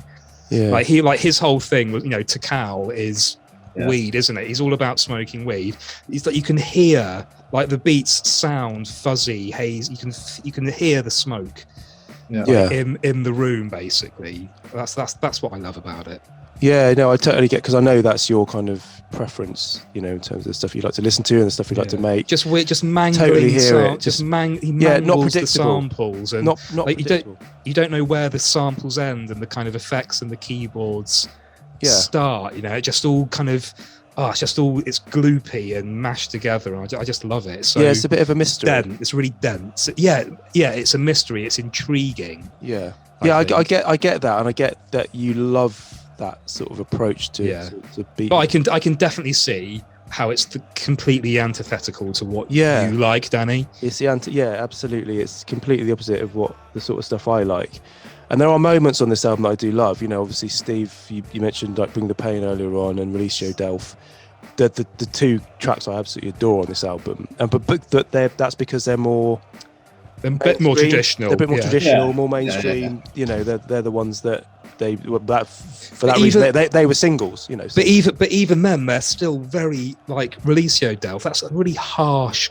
That sample, it's like a wailing, weird horn. Yeah. Well, it's a trumpet, isn't it? But it's got a really quite an aggressive track, isn't it? It's quite aggressive. It's got this really weird sort of interpolation of "I Will Survive," the lyrics. Probably so Blue Raspberry again. Yeah. So I like those two, and that shouldn't work putting those vocals on that track, but it kind of does. The drum beat on that is quite it's got that little military it's military, like a marching drum. I don't think I'm mistaken here. I think that was the first track Westwood ever played on his Radio 1 show. That sounds about right. I remember listening to that again around some of those house parties and stuff, and I absolutely loved it. I played it all the time. So those two I love, but the rest of them I just it feels like a party I haven't been invited to. It's like well, the first two words on my notes are absolute shite. Well, I think that's a bit harsh. That is harsh. I think that's harsh, but I think it's a very muddy, very messy, a sloppy album, but deliberately so, because that's what his want. That's what he produced for Method Man, because that's the sort of artist he is. I get all that, but I just don't find that a very enjoyable listen. And I can't get on board with it. I completely get that. I completely get why people wouldn't like this. And even to the point where I understand what they're doing. I get it. I know what they're doing. I know that he's experimenting. I know he's creating this soundscape that suits Method Man's rapping style. And I get that. But you just don't like it. I just don't like it, basically, yeah. And I think we were talking about Sub Crazy a minute ago. For me, that is one of the worst hip-hop beats of all time. And I know he probably... it was made in that way. It was made to be not a traditional hip hop beat, and I know for all those reasons it was an experiment. It was, he's trying to be different, and I get that, and I appreciate that, and I know you like that, Larry. But I can't. That track is unlistenable to me. Unlistenable. Fascinating though it is, to try and pick out some of the samples and that little rolling drum fill that he puts in there, and it kind of matches the rapping as well. That little fill as well. Onto Cal. On Sub Crazy. Oh, okay. That bit. Yeah, he kind of puts. I love the little. But it comes in and out. It comes in and out, and it doesn't stay there. I love the drums onto Cal. It's got that kind of. And then you've got some some of the more traditional sounding kind of Wu-Tang stuff, like What the Blood Clot and what's the other one? I'll Get My Thang in Action, PLO style. They're very They're kind of classic Wu-Tang. I kind of get on board with some of those. But then Mr. Sandman's a very hard listen. So Danny, I love Mr. Sandman's got that to me is just that is RZA distilled on that track. Yeah. Absolutely ridiculous nonsense, basically, but brilliant. Danny, I was going to say that you say it's unlistenable, and I think I thought that when I first bought it, and I kind of trained myself or persevered with it. Do you think if you listen to it every day for the next 2 months, you would ever come to appreciate it? Probably not. I need to have that instant connection with something. Not instant connection, but it needs to at least give me something from the start that I can then work with. But I just don't. I think it's such a different sound, isn't it? It's like if you were to say I'm not into heavy metal, that would just be instantly I guess fine, it's just not for you kind of thing. And it's like that with this. It's just such a different And I've been trying for nigh on 30 years. I put it on every now and again just to see. I can't listen to it. I think it's my least favorite Wu-Tang album. But there we go. One thing I think probably one thing that I've always kind of thought odd about this.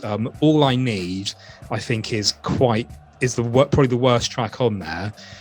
But I love the Razor Sharp remix. And Danny, I think you like that one. Yeah, I like that one. I prefer it anyway. I listened to it when I revisited it, and the version on the album is very has kind of amateurish quality to it. Yeah, with very the sloppy. Descending line. It's again that's RZA's thing, but I just it's not.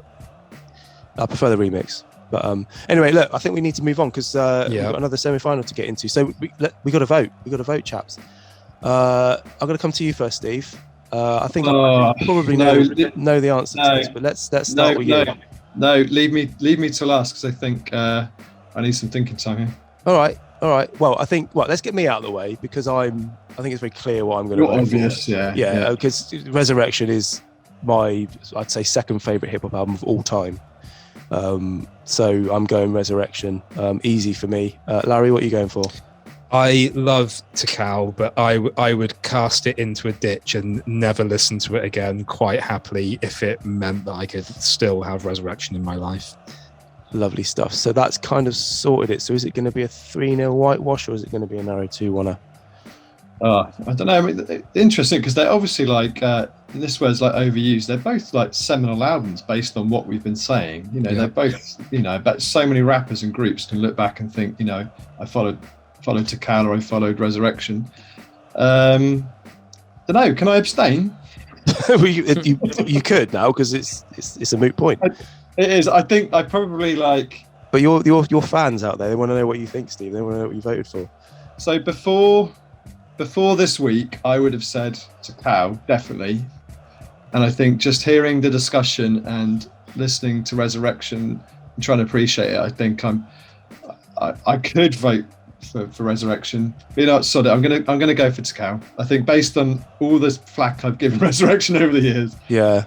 And sort of the formative nature of Tikal in your hip hop appreciation, I think it would be only right for you to vote for it. Yeah, and I'm the same as Larry. I listen to more albums like Tikal now or subsequently than I do like Resurrection. Fair enough. So sorry, okay. Come on. No, that's fair enough. So that's a 2-1 win for Resurrection. Resurrection goes through to the Hip Hop World Cup final. Come on, y'all, get live, get down.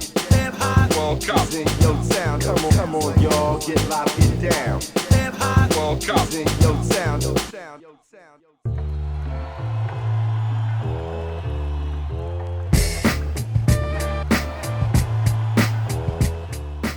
And now we're moving on to the second semi-final. This curious pairing for our second semi-final between Paris's Gorilla Funk and Illmatic by Nas, which on paper seems like a foregone conclusion, but let's see where we go with it. All right, Larry, do you want to start on this one?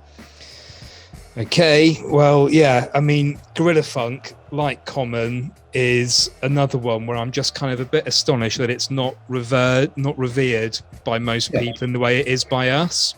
Yeah. I was looking at, there's this website, Hip Hop Golden Age. I was just curious as to where they placed Gorilla Funk and Resurrection, actually. Resurrection came in at 102 out of 250, which I just think is completely fucking bizarre.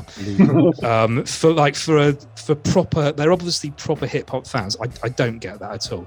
Gorilla Funk, not even in the top 250. Yeah. Unbelievable. They mention two of his other albums. Like one gets in very high up, very low down, and the other one gets an honourable mention. But there's no Gorilla Funk, and I just don't get that. So I'm going to try and restore the kind of balance here a bit and really advocate for this album. Why do I love it so much? I think the production makes up a very big part of it. It just sounds so like full and heavy and fat, and I think like the whole conceit of this album, I think, is that he was like borrowing the sound of G-Funk to reel people in, and then once he's got you, he kind of hits you with the kind of Black Power, the messages, like 5% message, basically. Can I just say before you move on, that's exactly one of my notes that I've said. He's appropriated the style to bring his messages to a wider audience. Yeah, but he hasn't just done that. He's done it, and he has beaten almost everybody at their own game. Like he even he calls himself like on this album like the anti-gangster, and I don't think.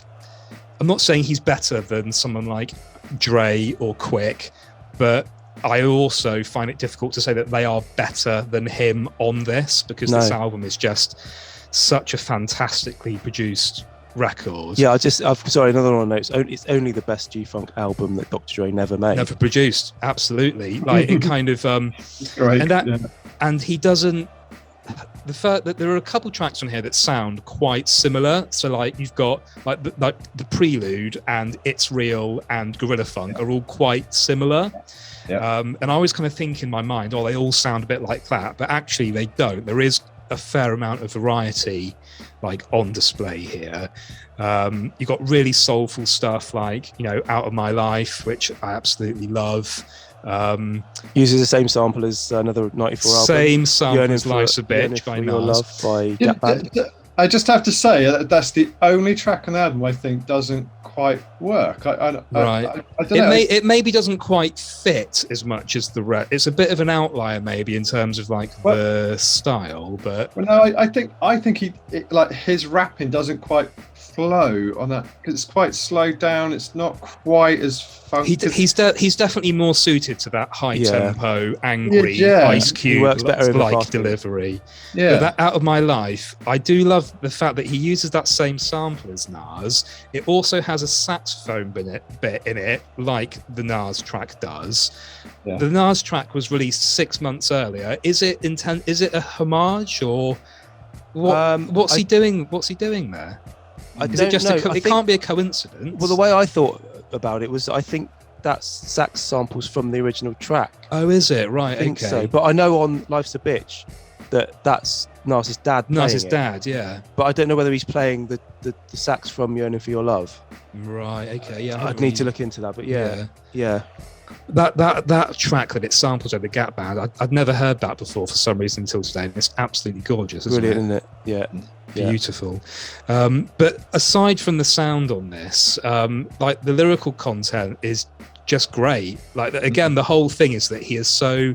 The whole conceit of the album he is contemptuous of gangster rap on this album, and you can really feel that. Like he feels that the promotion and emulation of that lifestyle is really damaging, and he goes after some people you consider to be sort of sacred cows, really. He doesn't sort of go so far as to name check people, but you've got tracks like 40 Ounces in a Full where he is very pointedly going after Snoop Dogg. Yeah. On that track. Do you think he's taking the piss out of Dre?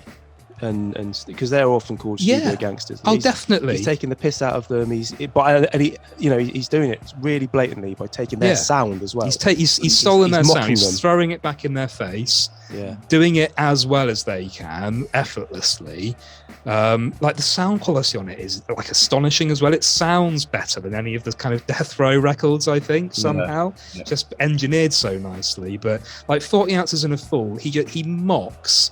Like, for anyone that doesn't know, it's based on, like, back in this era, rappers used to do like TV commercials in the States for various like alcoholic drink brands. Like St. Ides was one of the main ones that like Snoop Dogg and Ice Cube and Dre would do kind of little adverts for, and it's a parody of one of those songs, and it's pitch perfect, isn't it? Yeah, it's amazing.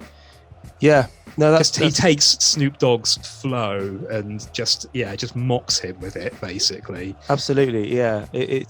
He's taken it and run with it, and he's used it to take the piss, but also to bring that G-Funk audience in as well. Yeah, you can listen to it just completely straight. Yeah, without really reading into any of the kind of messages. It's still a brilliant listen. Yeah, it is a brilliant listen, but he's very engaging. He's got a lot of stuff to say. He's got more bees in his bonnet than a beekeeper. Yeah. He's like sorry, but he has, isn't it? He's got loads of issues he wants to discuss, loads of things he wants to talk about, but he does it in this really mainstream, listenable, palatable package. For instance, like It's Real and Gorilla Funk, the title track, very up tempo, very G-funky, very listenable. But he's it's a really effective way of getting a point across, I think. I think you get lost in this album, can't you? Really nicely. You can just switch off and just get really engaged in what he's saying. And he's a teacher, isn't he? He's a teacher. I don't want to kind of try and put myself in the position of like, a Black American youth in the mid-90s, but it's like he's your dad. Like, he's a really good dad, like explaining why, son, you don't want to listen to this stuff. Listen to Chuck D rather than Snoop Dogg. Educate yourself. He will teach you something. Snoop Dogg will lead you in the wrong direction. And I love that. I think he's on that level of like a Chuck D, an Ice Cube, a KRS-One, like rappers who sound like they have complete authority and they just don't allow you to not listen. Absolutely, yeah. It's so interesting. He's dropping knowledge. But he's never got that level of respect, and it's really strange. No, he hasn't, and neither is this album. No, it's weird, isn't it? I mean, even I personally, despite loving this album so much, I have never thought to seek out his other stuff for some reason. That's weird. But yeah, I mean, maybe he doesn't do himself any favors with the whole, Bush Killer thing, and I looked at the inlay, the liner notes for the album and the CD, and he's advocating, well, if we're going to be shooting each other, why don't we go out and kill cops? Why don't we waste time shooting each other? Why don't we? And he's got like pictures in the inlay card of like cop cars with blood coming out of them and people going into the back of a black van, and I think he's a militant. He's the title says it all, Gorilla Funk. He wants to. By any means necessary. Bearing in mind we're recording this on 9/11, like in about 2002, he had an album out called Sonic Jihad, which depicted, I think from memory, like a plane flying into like the Pentagon or something like that, or into some. It was a 9/11 parody on the front cover. He's controversial. He pushes the buttons, doesn't he, of America? But I don't think he's got a big enough audience for it to kind of make much of a difference. I think that's probably one of his problems, is that he's got his own label and puts his albums out. I just don't think he made the impact that he probably should have done. Yeah, I don't know. In the same way that Chuck D did or whatever. But yeah. But should we just talk about some of the tracks on this album as well? Because it's such a great album. I mean, so it comes in Prelude, but it comes in with It's Real. It's got one of those buzzy bass lines, G-funk, really fat. Those kind of Parliament type thing. Big, like clappy drums and stuff like that, really up tempo. You could put that on a party, and I think he does really he does choruses really well on this album. There's just something about this album where you just. That's the thing. It's all very catchy, but also he's brought in like female vocalists for the hooks and stuff to sing. It's like they're gangster rappers and stuff. They don't go to those lengths. They don't bring in people to sing on the choruses and stuff. It works really well. It does work really well. It's catchy, he's gone above and beyond to make a really good, solid album, and maybe he felt he needed to in order to get his message across. He was competing with a lot of like very good music at this point, like like people that were kind of into that G-funk sound. Like he had a lot to kind of go up against. Exactly, and he had to make it good. He had to make it good. I think the title track is one of the funkiest tracks in hip hop. Yeah, absolutely. It sounds a bit like another one, the one De La Soul sample. It's that bass line. It's like Dre's had that bass line a load of times, and exactly. it's the kind of knee deep bass line, isn't it? Yeah, that sounds about right. Yeah. And like a track like One Time for Your Mind, like that's fantastic. And it uses the beat, the rim shot beat that it uses. That's a classic G-Funk sample. It's used on Always Into Something, Same Old Shit by MC Ren. It's a proper G-Funk beat. But for some reason, that rim shot snare thing sounds so crisp. It really snaps. And it's just one of the many sonic kind of things about this album. I just really appreciate every time I listen to it, how hard and crisp that beat is. Yeah. I think that track makes me kind of go into a trance. There's something about the way it's produced. That's a good sinister and dark. And then a couple more, you go on to like Bring It To You with the Conscious Daughters on it. And it's got that high-pitched wailing synth line that's very, evocative of the G-Funk sound. And that is one of the most evil G-Funk synth lines I've ever heard in my life. I used to love it when that came out. Yeah, it's incredible. So good, so good. And then and the rest of What You See, kind of a bit more down tempo. I think it kind of, that's why they put it after Out of My Life, because it's kind of like the slower bit in the middle. And then you got Back in the Days, which is kind of like, it almost sounds like part 2 of Paris's kind of nostalgia. Because he did Days of Old on Sleeping with the Enemy. He's done this one on Back in the Days. Obviously, it's like part 2. It's kind of got a kind of more of a reggae flavour to it, which, it's good. You wouldn't skip it, but it's perhaps one of the weaker ones. But then you got 2 versions of Gorilla Funk and It's Real, like extended mixes of it. It's just, but the thing is, there's only with if you take those remixes out and the skits out, there's only like 10 tracks on it. Yeah, it's really short. Really, it's very focused. Really focused. Yeah, it's a really focused short listen, and I think that it's actually 8 tracks. Like Eight. Probably there's the prelude and then 8 tracks. Yeah. I think, and that always counts in an album's favour for me. I don't know. Yeah, I agree. It doesn't need to be drawn out. No. So you can easily imagine a version of this that's 12 tracks long and it's got 4 tracks of filler on it. Exactly, and that's not what he went for. So I think all in all, a really, really solid, really, really good album that doesn't get the props it should really. Why isn't it celebrated more? I don't know, but we're certainly celebrating it here. But it is up against perhaps what is considered to be the greatest hip hop album of all time, in Illmatic by Nas. Where do we even begin to start talking about this one, lads? I mean, Steve, I'm going to start with you because I know you're a massive fan of this. What are your thoughts on Illmatic and how does it compare to Gorilla Funk? Well, we were messaging each other today, weren't we? And I think Larry's going to sum this up. There's probably not a lot we can say about this, and I think the only thing I can do is just wax lyrical, because in my opinion, this is hip hop perfection. The production and the rapping. This was obviously a hyped album before it came out, and I think we alluded to this earlier. Is for me one of the intricacies of this album is how the production, it kind of like varies quite nicely from track to track. This is not a samey album. The production that he's got on here is from the best producers in the game, and I think it's coherent enough but varied enough to be an interesting long player. There's nothing on here that you want to skip. I don't know which track you were going to say earlier, Larry, is the one that kind of lets it down. I think the weakest track is One Time for Your Mind. That's the one that I think just doesn't. Yeah, that's what I was thinking of. I think that's Accepted Wisdom. Yeah. Well, I see. I didn't know you were thinking that, but I think probably all of the tracks are 5-star tracks, and that there are lots of 5-star tracks on there for me. It's just incredible, but it still has a coherence. The album still has a coherence. I think maybe that's because Nas is such an incredible rapper. His skills are just ridiculous. He's just so poetic, so metaphoric, clever wordplay. He can just rhyme. He's just an amazing rhymer.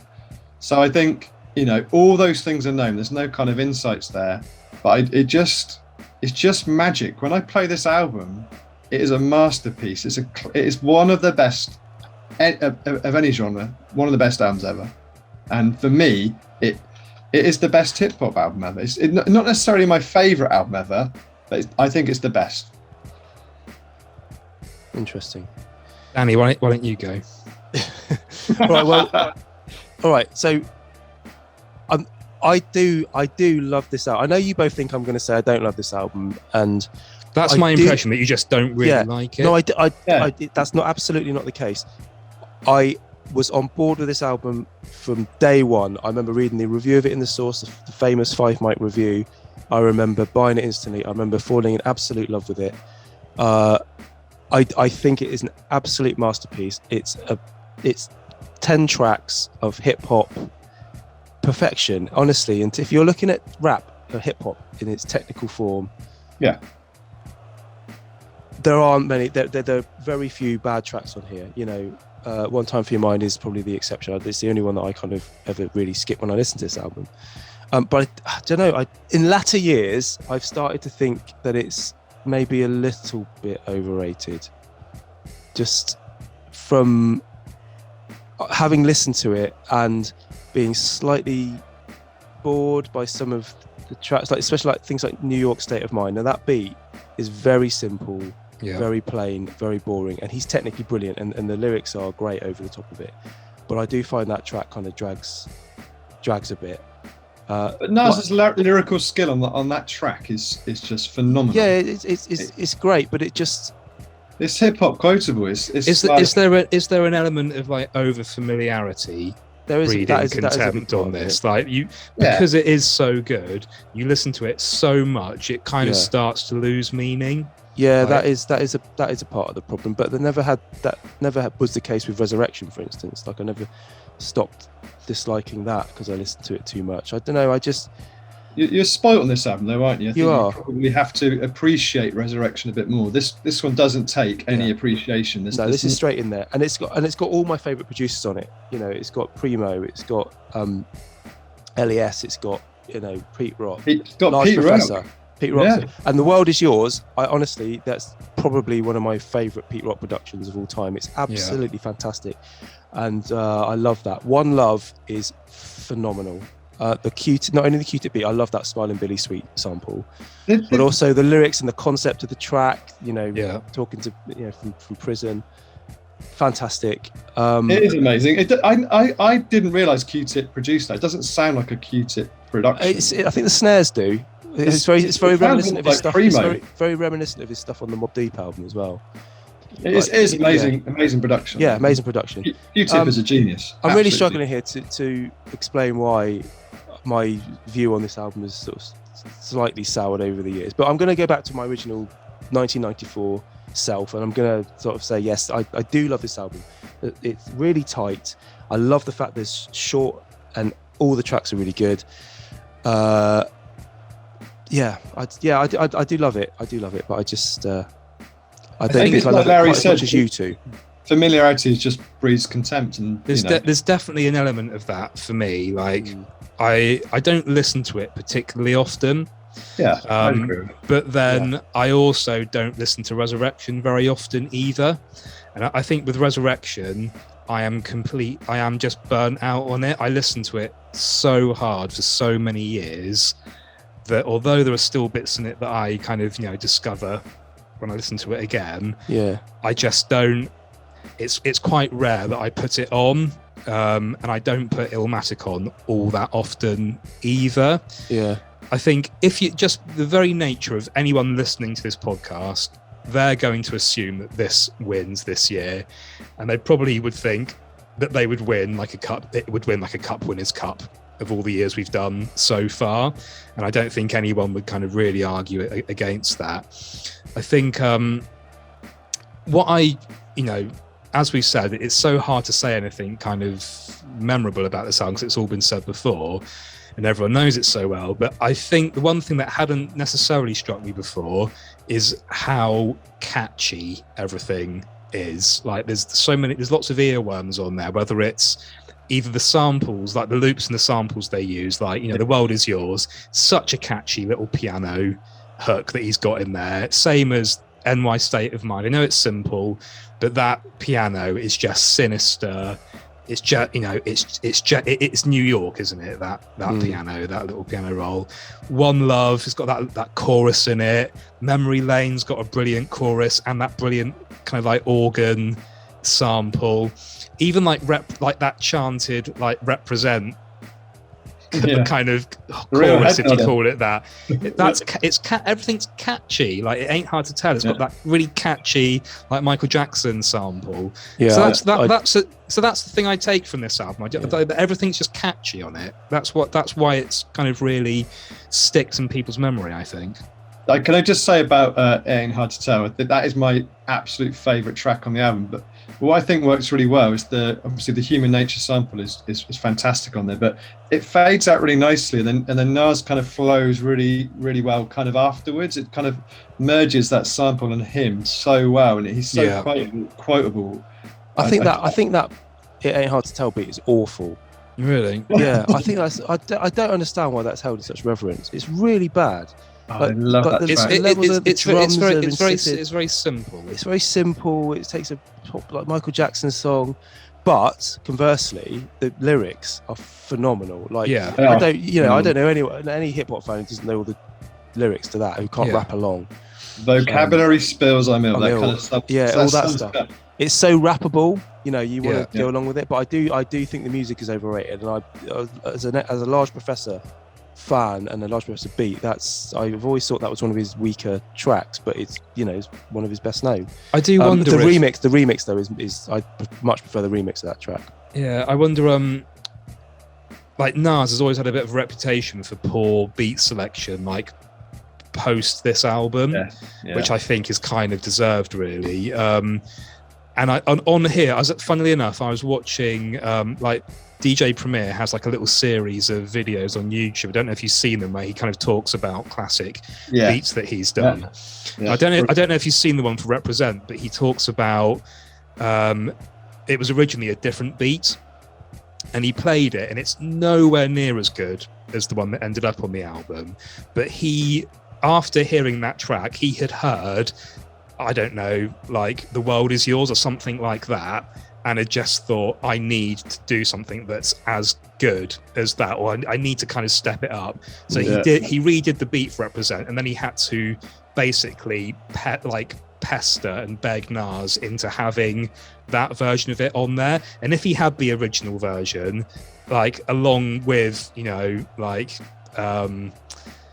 Ain't Hard to Tell and One Time For Your Mind, it might have ended up, like, those last three tracks could have been a little bit bit weak. And I wonder if, like, with It Ain't Hard to Tell, I wonder if he, like, because it's such an obvious sample to use, I'd like to know the story behind it, like who brought, like, maybe it was like, I want you to use this sample, maybe.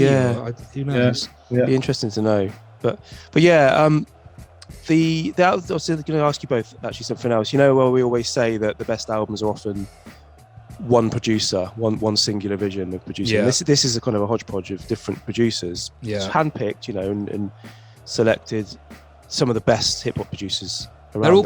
They're all similar enough. Yeah, but I was going to say you wouldn't put RZA on here or Dr. Dre. Would you? Why is this the exception then? Is it because of that? Is it because they're all fairly sort of I think they're kind of you if you had told me that it was all the same producer, I wouldn't really disbelieve you. Like, if you're, for the connoisseur, you can tell you can tell a Primo beat from a Pete Rock beat, obviously, but they're not so different that you think, oh, hang on, that's jarring. Yeah, like it's a RZA beat or something like that. Yeah, true. But that's maybe why in future albums that Nas kind of falls down, because the production, like you say, the production, I think in some of his albums are all a bit more samey, whereas there's enough difference on this album where there's, like, Pete Rock's a bit jazzier, Primo's some of his tracks are more sparse, some are a bit more soulful. Large Professor's definitely a bit more kind of soulful. I think just coming back to the rapping on this, which is kind of, which is what Nas, he is famed as, like, an incredible rapper. I think he is, but I can't really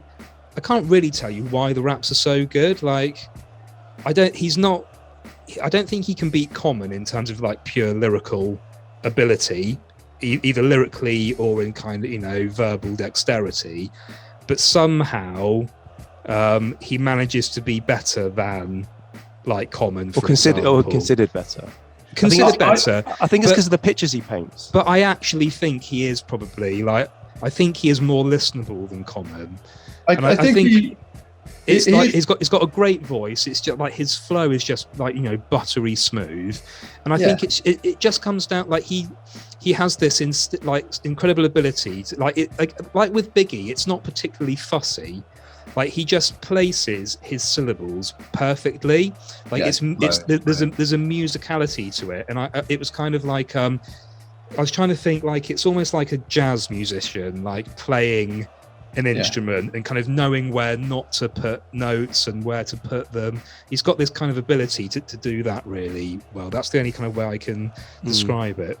I think he's actually quite similar to Common because they're both quite poetic. They like their metaphors. They've got those punchlines, and I think they're very similar. But like you said, Larry, I think Nas is able just to deliver it. He just sounds better. He's just so he's so natural. Even on his later albums, where the music probably isn't as good and stuff, he still sounds really fucking good. Yeah. Like even on his most recent albums, he still sounds brilliant. Even if I think on this album, he uses up all his kind of good punchlines, all his best metaphors, and actually, how can you ever reproduce some of the amazing like quotable stuff that he has on here? It's just impossible. Yeah, great voice, great rapper, but we've got some business to attend to now, gents. We need to decide who's going through to the World Cup final to face Common Sense. So Larry, I can go first. I go first. All right, Steve. Yep, cool. Mine's easy. Illmatic, best album.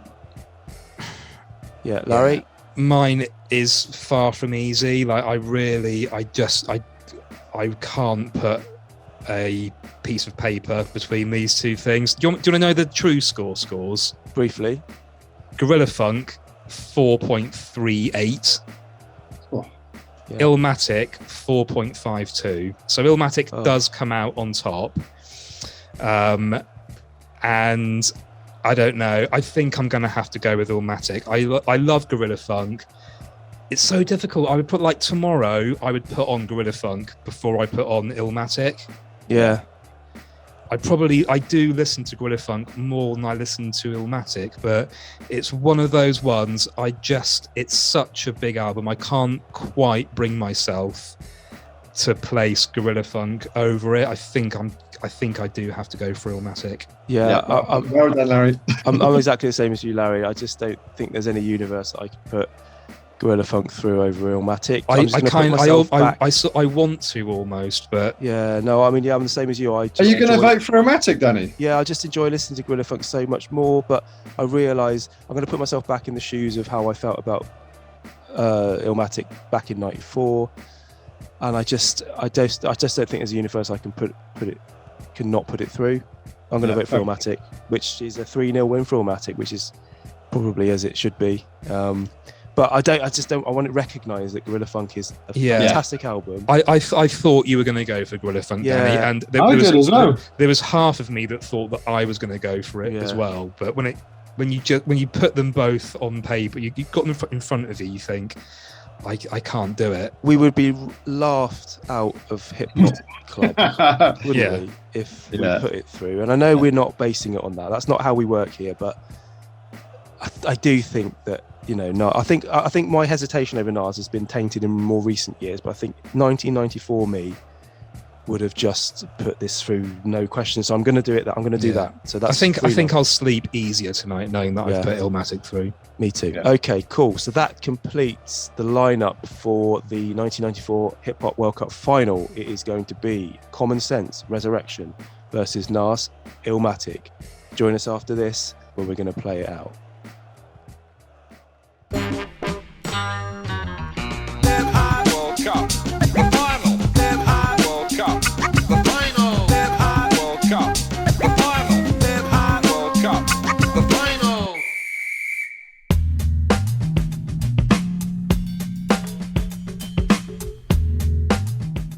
Okay, you join us back here, pitch side at the Rose Bowl Stadium in Pasadena for the final of the Hip Hop World Cup 1994, our final episode in the series. Chaps, it's been emotional, it's been exciting, it's been argumentative at times. How are you both feeling about this? We're gonna be putting up Common Sense's Resurrection against Nas's Illmatic. Quick thoughts before we go into this final. It's been great, hasn't it? I think it's been an episode that I've been looking forward to for such a long time, and I think we've probably had our best discussions, our best debates, and there's been some fantastic football or hip hop, whichever way you want to describe it. Absolutely. Yeah, it's been emotional. Even the cake's in tears. I know, it's a wedding. It's a wedding. Isn't it? So, yeah. Right, so how are we going to do this? Okay, so we've got Common Sense, Resurrection versus Nas, Illmatic. You know, for me, I know, how can I put Illmatic? How can Illmatic get my vote when I've said on record that Resurrection is my second favourite hip-hop album of all time? For me, there's just a hell of a lot more going for it. I would put it on tomorrow over Illmatic every day of the week. The production is incredible. The lyricism, the wordplay is so clever. His lyrical dexterity, Common I'm talking about. For me, it's just the better all-round package. It's the one I would listen to more. But you know, on the flip side, Illmatic is a phenomenal album. So many good tracks, tight. Some of the best producers in hip-hop history, doing some of their best work. And Nas is, as we've said, he's a phenomenal lyricist. He delivers it in such a great way. It's a really, really difficult kind of matchup, and I know you two are going to struggle to say which one's your favourite. But for me, I think in this final, I think it's going to have to be Resurrection. Steve, what are your thoughts? Let me go next because there's no struggles for me here. You know, I am really pleased Resurrection has got to the final, particularly because you two like it so much. But Illmatic is a way superior album. It is. I think universally it would be either the first or second album on most people's lists, and it's first on my list. I do agree with you, Danny. There'd be other albums that I would rather listen to tomorrow than Illmatic, but what I can't find fault with it. It is just a masterpiece. But are you looking at Illmatic with your analytical, technical head on, and you just looking at it thinking, yeah, I should vote for that, much like kind of a couple of us did in the last round? I do love it. I play it regularly. I do love it. I just have other albums like Resurrection that you love that I would put on before it, but I can't see any other album winning in this year. So and we've said, I think we've said it already. I think it's down to you, Larry. You've got like the weight of the World Cup on your shoulders now. Yeah, this is such a tough one. I think I'm just going to really quickly give you the scores for all of these because it's a sophisticated piece of kit. Murder Was the Case is a 3.5. Resurrection 4.16. Ready to Die 4.13. Gorilla Funk 4.38, Fear Itself 3, Tikal 3.59, Beatnuts 3.35, and Illmatic 4.52, which makes Illmatic the clear winner from the Tru-Skore perspective. But it also means that Gorilla Funk is rated higher than Resurrection by a fair margin as well. But we don't always go with the Tru-Skore scores. I think Illmatic is it's going to be most people's choice. And I could make a case for it being a better album than everything else on here. But the totality of how I feel about Resurrection means I have to vote for Resurrection. It's got tracks on there that even Illmatic can't touch, and there are some quite bad tracks on there as well, unfortunately, that brings the score down. But just as an overall piece of work, I think it's phenomenal, and I want to give it its due that it doesn't get anywhere else. So Resurrection gets the vote for me. Love that. Hang on. Wait. Tru-Skore, your invention that you've kind of patented and you're like going to get like thousands of pounds from, has decided Illmatic, and you've gone for Resurrection. It's- I said it's a before, guide. it's a guide. It's a Ah, guide. yeah, it's but- a guide to help you decide how you feel about something. Like Steve, you're a teacher. You've seen lots of pupils come through your school over the years. The kids that get the top marks, are they always the most genuinely intellectually engaging, charismatic people? You've basically chosen the teacher's pet, haven't you? That's you've chosen to kind of win. I've chosen the student who I'll, when they're a bit older, I'll have a chat with in the street about interesting stuff and philosophy, rather than the one who gets A's in everything, goes to Oxford, but he's a boring bastard. Yeah. He's your Illmatic's done its homework every week, and it's come out top in all the tests, and you've just I think this guy doesn't need to revise for exams. He doesn't need a certificate to tell him how clever he is or how well he's going to do in life. I should have put £50 on Resurrection winning today. I tell you, I knew you. I mean, you have to understand, Steve. The bookies are going to be going mental. The bookies are going mental, but you have to understand that it has the weight of years behind it. Your Resurrection. Me and Larry loving this album, talking about this album. It's just been one of our favourites for such a long time. And I know we've both loved Illmatic, but it's got that extra emotional attachment, extra dimension that a objective, scientific, empirical measuring system just cannot capture.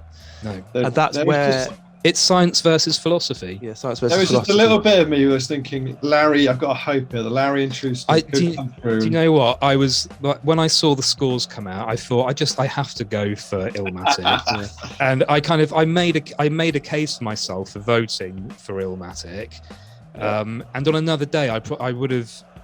Brain was firing slightly differently. I would go for it just because it's such an important seminal album. But you've gone with your heart. I've gone with my heart. And this is a World Cup. This is a World Cup. There are absolute scenes here. You can't see this, obviously, being an audio-only podcast. But Steve's got his head in his hands. Our 50 guests who we invited into the corporate box, they've somehow managed to escape. They're on the pitch. They're ripping up the advertising hoardings. Diana Ross is going absolutely ballistic. She's got a shirt over her head. She's running around goading some of our guests, which isn't a good look. What is Gaza doing, Danny? Absolute chaos. Well, they're still up in the box. They're still eating the canapes. Gaz has got his plastic breasts on. Honestly, the scenes here. The crowd literally cannot believe that Resurrection has beaten Illmatic in the 1994 World Cup. But that's your result. Extraordinary scenes. And I know one person who might have a few things to say about this is our special guest today. We're going to get him on the line now to talk about our winning album. Arguably the greatest football player of all time. He's a 3-time World Cup winner, Brazil's all-time top goal scorer, but he's probably best known for his work raising awareness of erectile dysfunction. It's the one and only Edson Arantes de Nascimento, better known as Pele. How are you doing, Pele? Thank you very much. My pleasure. So, Pele, you famously promoted Viagra in the noughties, and in hip-hop terms, there was certainly some stiff composition in 1994. But why do you think it was such a seminal year for hip-hop? Listen, Pele? Viagra. Oh, he's gone. Okay. It's another failed interview. Not for erection. I don't know what's going on with our satellite link. He's frozen, I think. The money we sunk into this. It's difficult to say. Crazy. No, you know.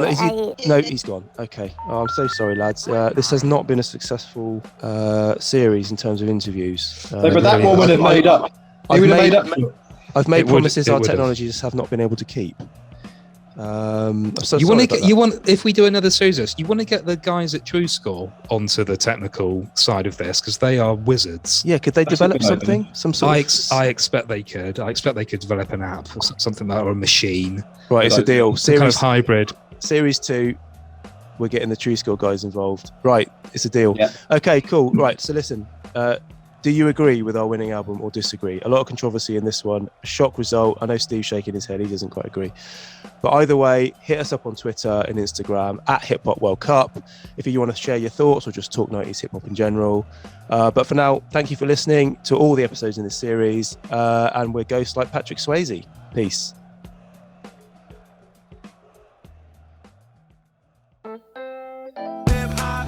battle to the death. Classic albums clash until there's only one left. A killer contest, but before we get to it, there's rules to this game, so let me tell you how we do it. 8 classic albums, 1 classic year. Draw I'm out the hat and chew the fat right here. We rate them, we slate them, discuss them and debate them, analyze the beats and quote the lyrics verbatim. When all is said and done, we put it to the vote and tell you which of them has won. Then it's to the semis and the final for the final cassette or CD. So who will it be? We going all in, so on the sound of the whistle, let the games begin.